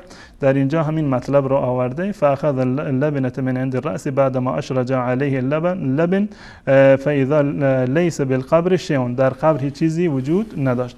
در پایین همین قبر روایت دیگری آورده، روایت 16 این باب هست. در اینجا همین مطلب رو میگه که من رو ببرید در اونجا قبر بکنید و منتها در این میگه که ثم زح علی 7 لبن، وقتی که من رو میخواید دفن بکنی 7 خشت بر روی من بگذار، این بر دهانه لحد بگذار 7 خشت بزرگ. ثم مرقب هنیتن، یک کمی صبر بکن، دهانه لحد را ببند و اندکی صبر بکن. ثم منظر فانک لن ترانی فی لحدی، بعد از این نگاه بکن میبینی که من در لحد نیستم. و در روایت بعدی روایت 17 هست و این نقل میکنند از ام کلثوم دختر سیدنا علی ابن ابی طالب رضی الله تعالی عنها که میگه که ما رفتیم رسول الله حضرت علی رضی الله تعالی عنه دفنش کردیم. نهایتا میگه که این دی قبری بود، این قبر قبلا قبر نوح بوده و علی رو بردن در اونجا قبرش کردن الی آخر. قالت ام کلثوم میگه که فانشق القبر فانشق القبر فلا ادری انوبش سیدی فی الارض ام اسری به الی السما، بعد از این قبر رو که باز کردن دیدن که علی وجود نداره. میگه من نفهمیدم که سیدنا علی در زمین فرو رفته یا اینو که ایشونو به آسمان بردن. و همچنین بعد از این در روایت بعدی روایت 19 اومده که بعد از این که ایشون رو دفن کرده بودن چند نفری رفتن دنبال قبر ایشون رو بگردند، رفتن حفر کردن.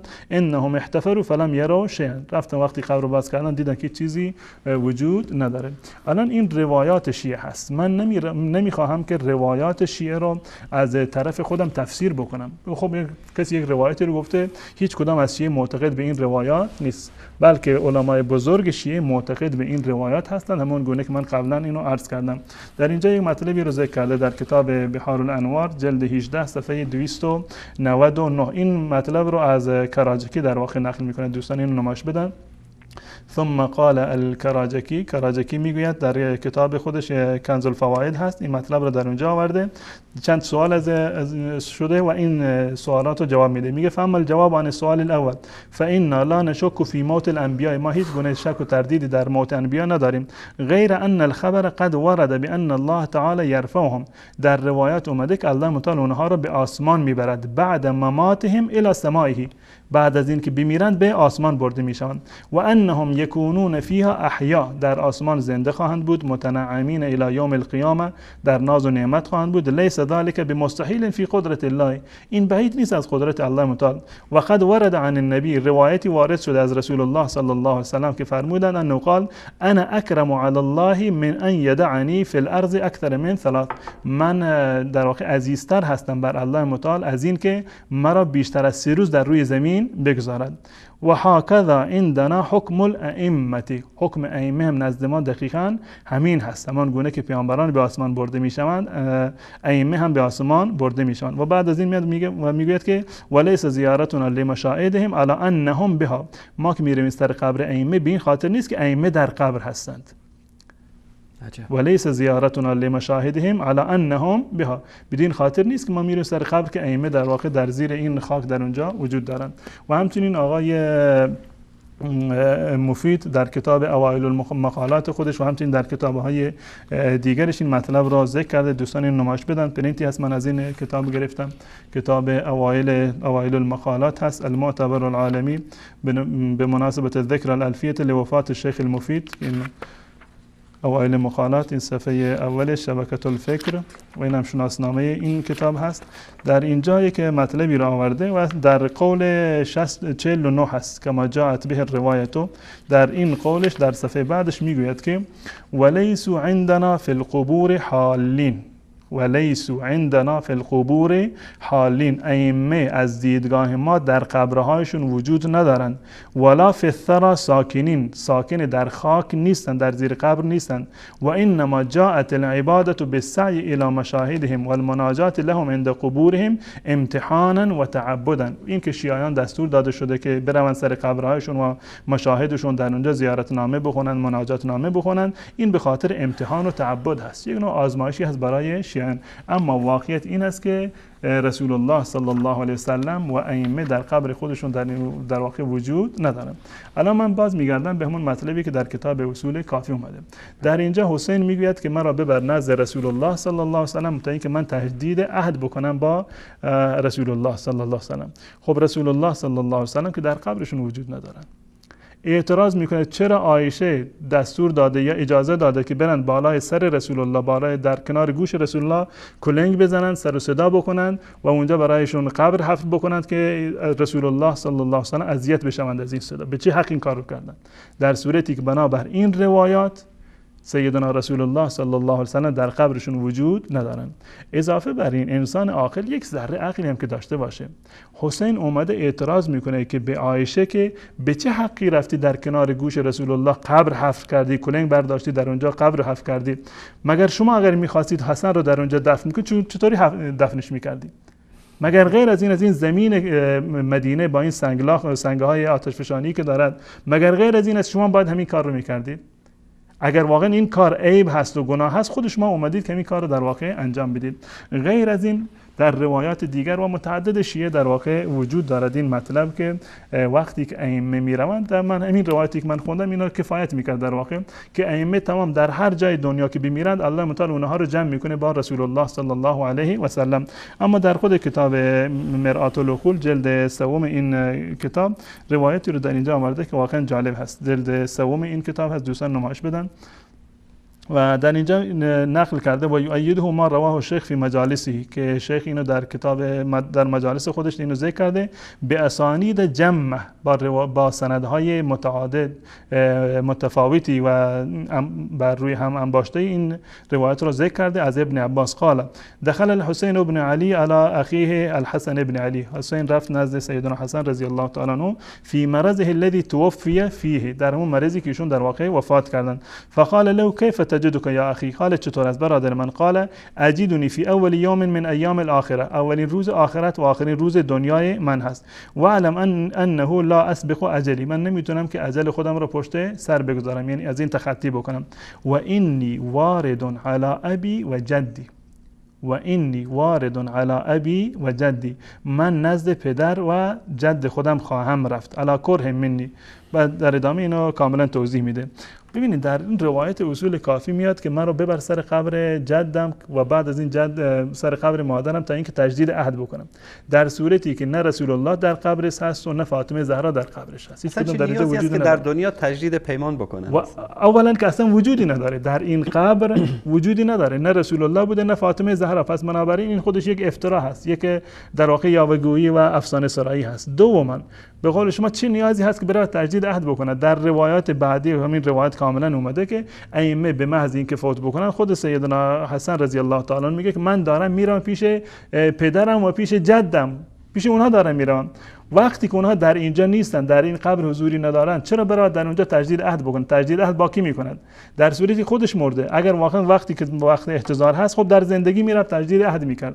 در جایی که رسول الله نیست، فاطمه زهرا وجود ندارن، میره و تجدید عهد میکند و بعدش میگه من میخوام برم پیش پدر و مادرم، پیش جدم. پس بنابراین تمام اینها در واقع تناقضاتی هست که در این روایات وجود دارن و نمیدونم چه اندازه ما فرصت داریم که 20 دقیقه تا پایان برنامه وقت داریم ازت استاد. بس این چند دقیقه دیگه به من فرصت بدید تا من فقط این مطلب رو در اینجا اشاره بکنم، چون که این مطلب نمیخوام که جلسه دیگه بازم با همین خرافات سر بکنیم.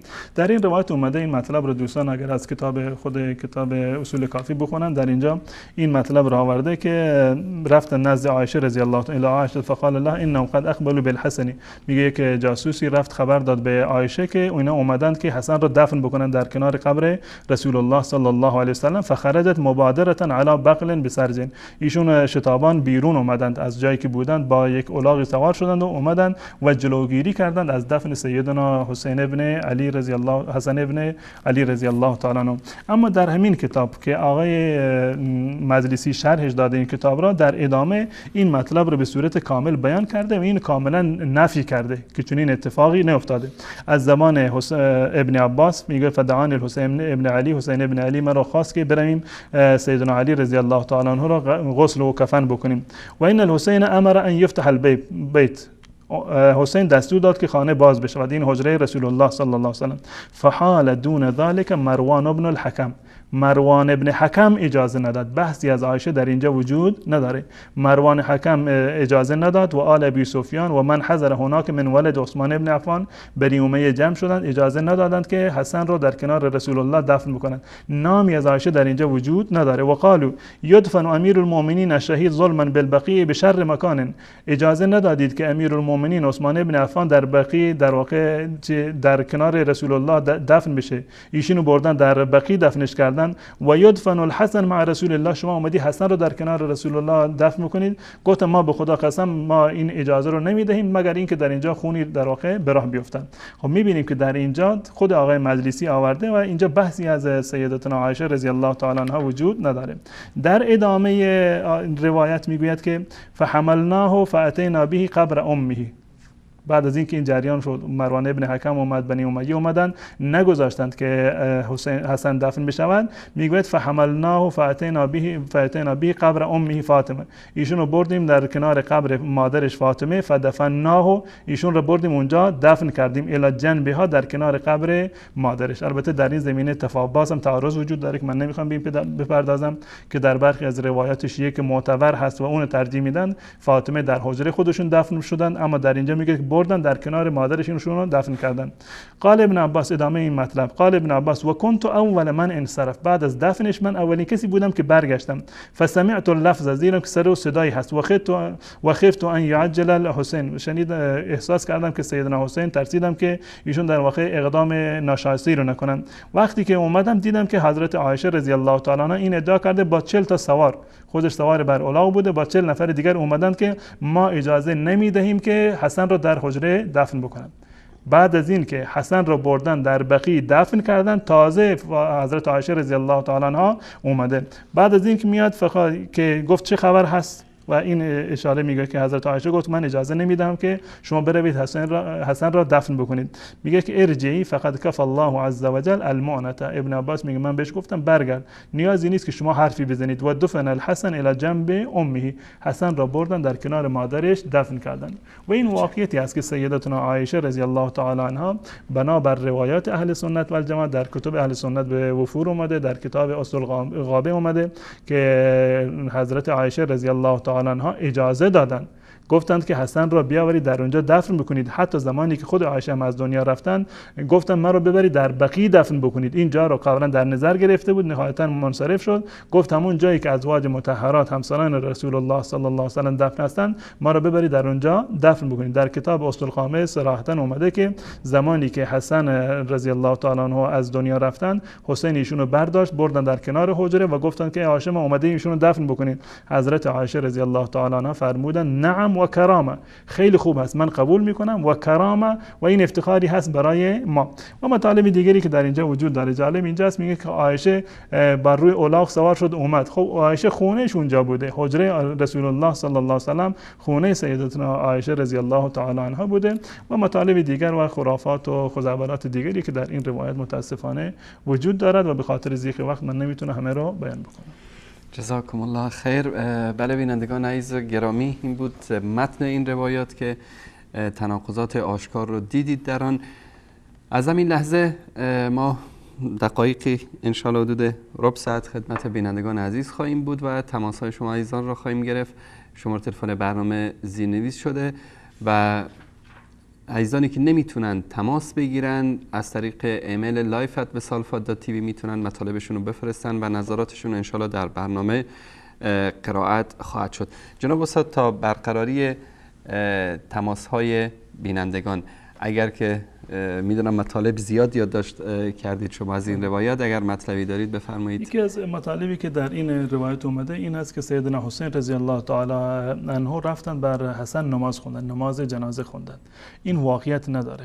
چون چیزی واقعیت نداره. در همین روایت اومده که وقتی که سیدنا حسن رضی الله تعالی عنه فوت کردند، سیدنا حسین بر ایشون نماز جنازه خوندند. کسی که نماز جنازه بر حسن خوند ایشون نبودند، بلکه سید ابن العاص بودند. سید ابن العاص بودند که در واقع از جانب معاویه بر مدینه در واقع حاکم بودند و والی بودند، این نماز جنازه را خوندند و این مطلب در کتاب بحار الانوار اومده و در کتاب‌های دیگر این کاملا اومده. در کتاب بحار الانوار دوستان نمایش بدن جلد 44 صفحه 137 در اینجا میگه که توفی و هو ابن 45 سنه و ولی غسله الحسین و محمد و العباس و اخوته و صلى علیه سعید بن العاص و صلى علیه سعید بن العاص فی سنه 9 که در سال 49 در واقع سید ابن العاص بریشون نماز خوندن. پس بنابراین این مطلب هم یکی دیگر از تناقضاتی هست که در این باب و در این مطالبی که در این روایت ذکر شده از جانب از به نام امام معصوم و اینو در واقع به نام امام باقر این روایات رو در واقع جعل کردن و واقعیت این است که سید ابن عاص بر حسن ابن علی رضی الله تعالی عنه در واقع نماز خوندن و این در کتاب‌های متعدد اومده. در استیهاب کتاب اهل سنت اومده و در کتاب بحار الانوار و کتاب‌های دیگری هم این وارد شده. بله. جزاکم الله خیر. بینندگان عزیز و گرامی، ما سعی می‌کنیم تماس‌های شما عزیزان رو بگیریم که در مورد موضوعاتی که مطرح شد انشالله صحبت خواهید کرد. بله سلام علیکم، بفرمایید. سلام علیکم و رحمت الله و برکاته. علیکم السلام و رحمت الله و برکاته. بیننده گرامی خودتون رو معرفی کنید، از کجا زنگ میزنید؟ آقای عبدالکریم ازبک هستم، از ترکیه دارم زنگ میزنم. آقای انصاری بفرمایید برادر عزیز در مورد باب الاشاره و النص علی امیر المؤمنین، فرزند امیر المؤمنین حسین ابن علی رضی الله تعالی عنهما که در اصول کافی اومده و ارسطا این روایت ها رو تضعیف کرده. مجلسی اگر صحبتی دارید بفرمایید. آقای انصاری خیلی ببخشید، من در مورد برنامه نمیخواستم حرف بزنم، فقط میخواستم از بفرمایید. فقط میخواستم تشکر کنم از برنامه خوبتون و از همینجا پیشونی شما استاد عبدالقدوس رو میخواستم ببوسم. سلامت باشید، بزرگوارید شما، الله متعال حفظتون کنه. تشکر از شما برادر عزیز. خیلی ممنون. برای من و خانواده‌ام دعا کنید. سلامت باشید، الله متعال شما رو حفظ بکنه و خانواده گرامی رو و سعادت دنیا و آخرت نصیبتون کنه. آمین. همچنین جنت فردوس نصیبتون کنه آقای انصاری. تشکر. استاد عبدالقدوس. زنده من باشید. خاک پای شما هستم. سلامت باشید، شما بزرگوارید. شما بزرگوارید برادر گرامی. علیکم السلام و رحمت الله و برکاته. علیکم السلام و رحمت الله و برکاته. بله جناب استاد، اگر تعلیقی دارید رو صحبت های برادر عزیزمون، چون شماره تلفنمون را مثل اینکه عزیزان به اصطلاح سربازان بدنام امام زمان دوستان اگر که شماره رو عوض بکنن، چون که به هر طوری که شده مانع این میشن که بینندگان ما تماس بگیرن به این برنامه و در مورد این مطالبی که مطرح میشه صحبت کنن.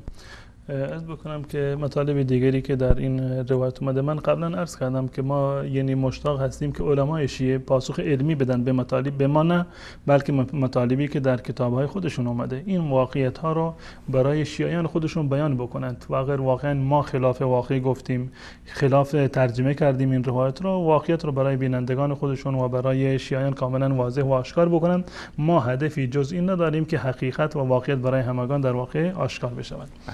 و بله مثل اینکه شما را که عوض کردن تماس برقرار شده. من اولین تماس رو میگیرم. بله سلام علیکم بیننده گرامی، بفرمایید. سلام علیکم بیننده گرامی، بفرمایید. سلام علیکم، بفرمایید. سلام علیکم. علیکم السلام و رحمت الله و برکاته. بیننده گرامی خودتون رو معرفی کنید، از کجا زنگ میزنید؟ من شیعه هستم. میخواستم بگم شما بشنید پیش هم شما سنی با الو. بله بفرمایید برادر گرامی، در مورد روایت هایی که ما از کتاب اصول کافی در اینجا جناب استاد خوندن اگر مطلب علمی دارید بفرمایید که بشنویم. بله سلام علیکم، بفرمایید. بله سلام علیکم برادر انصاری. علیکم السلام و رحمت الله و برکاته. بفرمایید خواهر گرامی. تشکر. بیادر بسیار کوشش کردم کار شد دیگه. ما هم از طرف خود ما برادر عزیز بسیار خوش هستم که نه دین ما را فهمیدیم، در وقتی که ما اهل سنت هم هستم بله. و نه از دین ما وی پیدا کردم. ما از افغانستان هستم. الحمدلله. زندگی در لندن میکنیم. الحمدلله. زنده باشید خواهر گرامی. چرا که ما نمیفهمیدیم ایران پیش از این وقتهای بسیار پیش ایران در افغانستان زیاد کار کرده، به زیارت برو، گرد قبر بگرد، این کارا را زیاد کرده بودیم. اما نمیفهمم که با پروردگارم چی بگوییم، چه دعایی بکنیم که نه نور دیدیم، نه شبکه کلمه را دیدیم، مثال حق دیدیم. الحمدلله. دیگه گرد زده بیادر نمیتونیم که از شرمندگی که ما چی خرافات در افغانستان ما بوده، ملاهای نداشتیم که ما را میفهموندن و با ما تبلیغ میکردن. نه دیگه عبدالسلام عابد برآمده و مجیب رحمان است. اینا دیگه نه شروع کردیم. بله. اگر این محیط نداشتیم. تشکر از شما خواهر گرامی. بعد بیادر عزیز از بیادر خونی هم کردن شما برای ما پیش استی همه سلامت باشید. بزرگوار هستید. خداوند از شما همه‌تان راضی باشه و رضا باشه. ما بسیار خوش هستیم. تشکر. سلامت باشید. سلامت باشید خواهر گرامی. الله متعال سعادت دنیا و آخرت نصیب شما کنه. تشکر از شما. بله سلام علیکم بفرمایید. الو. بله سلام علیکم بفرمایید. سلام علیکم. حالتون خوبه؟ سلامت باشید بیننده گرامی. خودتون رو معرفی می‌فرمایید، از کجا زنگ می‌زنید؟ ببخشید من از ایران زنگ می‌زنم. خب بفرمایید. یک سوال داشتم. در مورد این روایت هایی که بیان کردن حضرت مولانا اگر که سوالتون هست بفرمایید. سوالم در مورد یه چیز دیگه، میتونم بپرسم؟ اگر مرتبط با موضوع برنامه هست بفرمایید. بله بخواستم اینم اگر دین اسلام میگن لا اکراه فی الدین واجب نیست، چرا عمر به زور به ایرانی ها حمله کرد و با زور شمشیر ایرانی ها رو مسلمان کرد؟ باشه در این مورد انشالله صحبت میکنیم. تشکر از شما برادر عزیز. خدا نگهدارت. بله سلام علیکم. سلام علیکم. علیکم السلام و رحمت الله و برکاته. بیننده گرامی خودتون رو معرفی کنید، از کجا زنگ میزنید؟ از قم ایران زنگ میزنم.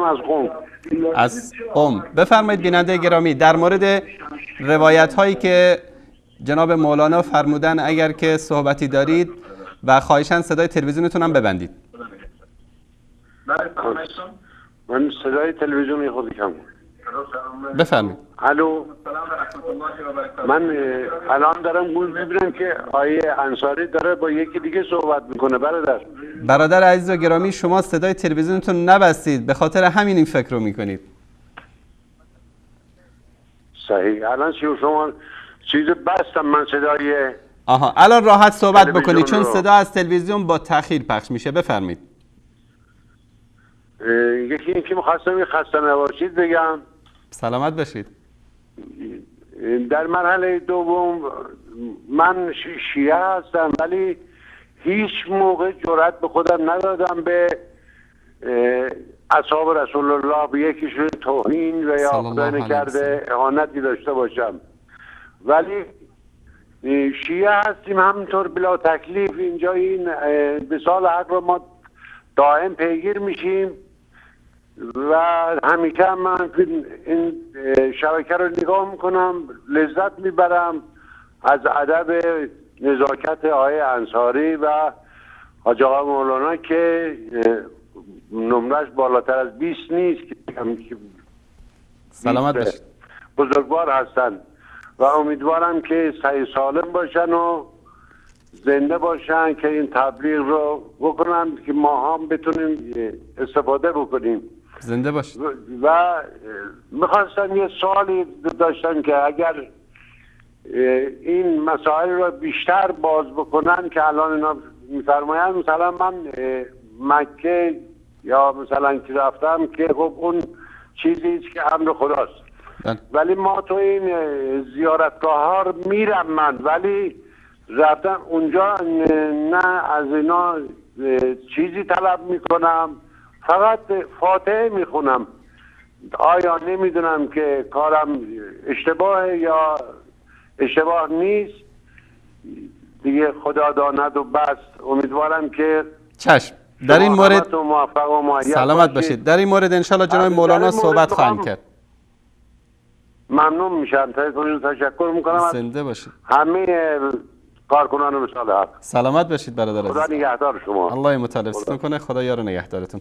خب جناب مولانا ما وقت کم داریم، از آخرین سال شروع میکنیم. برادر عزیزمون از قم خیلی متاثر شدن از این تبلیغاتی که آخوندا میکنن که اهل سنت دشمن زیارت قبر هستن. در این مورد اگر که صحبت عرض بکنم که اهل سنت و الجماعت بلا استثناء حنفی، شافعی، مالکی، حنبلی، حتی سلفی، حتی وهابی به تعبیرشون، حتی تعبیرشون همون وهابیایی هم که وجود دارن، هیچ کسی از اهل سنت و الجماعت مطلقا نگفته که زیارت قبر بدعت هست یا جایز نیست، بلکه عبادت میدونه، بلکه عبادت هست. اهل سنت و الجماعت یا به تعبیر آقایون بقیه مذاهب اربعه کیچی، حتی علمای سعودی امروزه، خود محمد ابن عبدالوهاب، خود علامه ابن تیمیه رحمت الله علیه، همه معتقد بر این هستند که زیارت قبر سنت هست. در روایات اهل سنت و الجماعت فراوان اومده که رسول الله صلی الله علیه و سلم بودند الا فزوروها فانها تذکرکم الاخره، به زیارت قبرستان بروید زیرا که این شما رو به یاد آخرت در واقع میافتد. اون چیزی که اهل سنت و الجماعت مخالفش هستند طلب کمک از مردگان هست. اونم جالب اینجا است که بنابر روایتی که من در اینجا خوندم و چندین روایت بود، این ائمه شیعه در قبرهایشون نیستن. شما به چه دلیل میروید سر قبر اینها طلب حاجت میکنید؟ من دوست دارم که شیعه این سوال رو از علمای خودشون بپرسن که بنابر روایات متعدد شیعه نه رسول الله در قبرش هست و نه ائمه در قبرشون نیستن، به چه دلیل ما میرویم سر قبر ائمه و از اونها حاجت میخوایم؟ این خودش یک تضاد آشکاری در واقع هست و من به این بیننده عزیزمون عرض میکنم که هدف ما هم واقعا این است که اهانت نیست، هدف ما این است که واقعیت‌ها برای همه واقعا آشکار بشود و بحث ما مباحثی در اینجا مطرح میشد کاملا مباحث علمی هستند و این مطلبی که شما فرمودی سر قبرستان میروم و طلب حاجت نمیکنم و واقعیت هم این است که هیچ مسلمانی غیر از الله متعال اجازه ندارد که طلب حاجت بکنه. طلب حاجت فقط مخصوص الله متعال هست که از ایشون باید طلب بکنن. اما فاتحه خوندن یا به تعبیر دعا کردن برای مردگان از دیدگاه اهل سنت و الجماعت سنت هست و یک امر حسن و کار نیکی هست که انسان میتونه برای مردگان انجام بده. مردگان به زندگان نیاز دارند، نه این که زندگان به مردگان نیاز داشته باشند. تمام ائمه، خود همین ائمه که هستند، ما در دعای زیارتنامه مگر چی میخونیم؟ دعای مغفرت برای خود همین ائمه هست. یعنی این که اونها نیاز دارند به ما که ما برایشون دعای رحمت بکنیم و به تعبیر درود بفرستیم و از الله متعال رفع درجات رو برایشون طلب بکنیم، نه اینکه ما بریم خواسته ها و نیازهای خودمون رو از مردگان طلب بکنیم. جزاکم الله خیر. بیننده دیگری که طبعا متاثر از تبلیغاتی که متاسفانه چه از طرف شیعه و چه از طرف دشمنان دین اسلام که سیدنا عمر رضی الله تعالی عنه به ایران حمله کرد، ایران رو تاراج کرد، ایران رو کشت، ایران رو بست، ایران رو خورد و خداوند گفته لا اکراه فی الدین. ایرانیانی که در اون زمان بودند، بحث من در این نیست و در دین اسلام این یک اصل هست که لا اکراه فی الدین. هیچ مسلمانی رو، هیچ کافری رو مسلمان‌ها در طول تاریخ در صدر اسلام نیامدن با شمشیر رو بالا سرش نگه دارند که یا مسلمان بشی یا تو رو میکشیم، بلکه در دین مبین اسلام، در دین اهل سنت، تمام ادیان حقوقشون کاملا محفوظه. هیچ کسی حق تعرض به یهود و به نصارا و به هر دین و آیینی رو که دارن نداره. تا زمانی که حکومت اسلامی برایشون امنیت رو تامین بکنه و برایشون مایحتاج زندگی رو تامین میکنه، یک حقوقی دارند حکومت اسلامی که باید اینو در واقع مالیاتی رو باید پرداخت بکنن. اما این که کسی رو مجبور بکنند که حتما باید مسلمان بشود یا گردنش زده بشود، در هیچ حکمی از احکام شریعت چنین چیزی وجود نداره. صحابه این کارو نکردن، صحابه قطعا چنین کاری رو انجام ندادن. و من از این بیننده عزیزمون و تمامی شیعیان من سوال میکنم که شما را چه کسی با چه وسیله شما رو شیعه کردند؟ ایران امروز همه شیعه هست، اکثریت شیعه هست. سوال من این است شما با رضایت خودتون شیعه شدید؟ با طیب خاطر، با درایت خودتون، با مطالعه شیعه شدید؟ شما رو با همین تیغ در واقع شمشیر و با زور شمشیر رفتند و شیعه کردند. چرا اعتراض نمی‌کنید شما بر صفوی ها و اون کسانی که از ناب صفوی هستند و امروزه بر شما حکومت میکنند که به چه دلیل شما ما رو به زور شمشیر در واقع آوردید و شیعه کردید؟ اما اهل سنت و الجماعت و عمر ابن خطاب رضی الله تعالی عنه به هیچ عنوان کسی رو با زور شمشیر مسلمان نکرده. این صفوی ها بودند که ایران رو با زور شمشیر اومدند و در واقع شیعه کردند و مناره‌ها کله مناره‌هایی رو ساختند و تمام اهل سنت و الجماعت رو هر کسی رو که شیعه نمیشد در واقع از دم تیغ می‌گذراندند. بله. من تشکر میکنم از حضرت مولانا عبدالقدوس دهخان استاد محترم علوم اسلامی که در مورد باب الاشاره و النص علی حسین ابن علی رضی الله تعالی عنهما در کتاب اصول کافی مطالبی رو فرمودن و جالبترین نکته این بود که این سه روایتی که در این باب اومده هر سه تا ضعیف هست و هیچ گونه سندیت نداره از دیدگاه خود شیعه. و تشکر میکنم از تک تک شما عزیزان که بیننده برنامه بودید. فقط یک نکته رو من دوست دارم در اینجا اضافه بکنم به این برادر عزیزمون که خیلی ناراحت بودن از اینکه عمر ابن خطاب ایران رو فتح کرده. صحابه و رسول اکرم صلی الله علیه و آله و سلم به خاطر نجات انسانها از دست نظامهای ستمگر و طبقاتی مثل نظام شاهی که در ایران در اون موقع حاکم بود که با زور بر مردم ظلم می‌کردند، برای نجات انسانها از دست ظالمین حمله کردند و اکثر مردم این مناطق با طیب خاطر مسلمان شدند و هیچ وقت به زور کسی اونا رو مجبور نکرده. این نکته رو من اضافه بکنم که عمر رضی الله تعالی به مشوره علی این کار رو انجام داده، به مشوره علی این کار انجام داده و در زمان سیدنا عثمان امام حسین رضی الله تعالی هم در این جنگ ها مشارکت داشتن. در فتح طبرستان و مازندران امام حسین هم مشارکت داشتن. در واقع اگر این ایرادی هست، این ایراد برمیگرده به خود ائمه شیعه. بله، جزاکم الله خیر و تشکر میکنم از تک تک شما عزیزانی که تا این لحظه بیننده برنامه بودید و مطلبی رو که حضرت استاد فرمودن در نهج البلاغه میتونید مشوره سیدنا علی رضی الله تعالی عنه در مورد فتح بلاد فارس یا ایران کنونی که در زمان فاروق اعظم عمر ابن خطاب رضی الله تعالی عنه صورت گرفت. الله متعال یار و نگهدارتان باد و صلی الله علی سیدنا و حبیبنا محمد و علی آله و صحبه اجمعین. جزاکم الله خیر.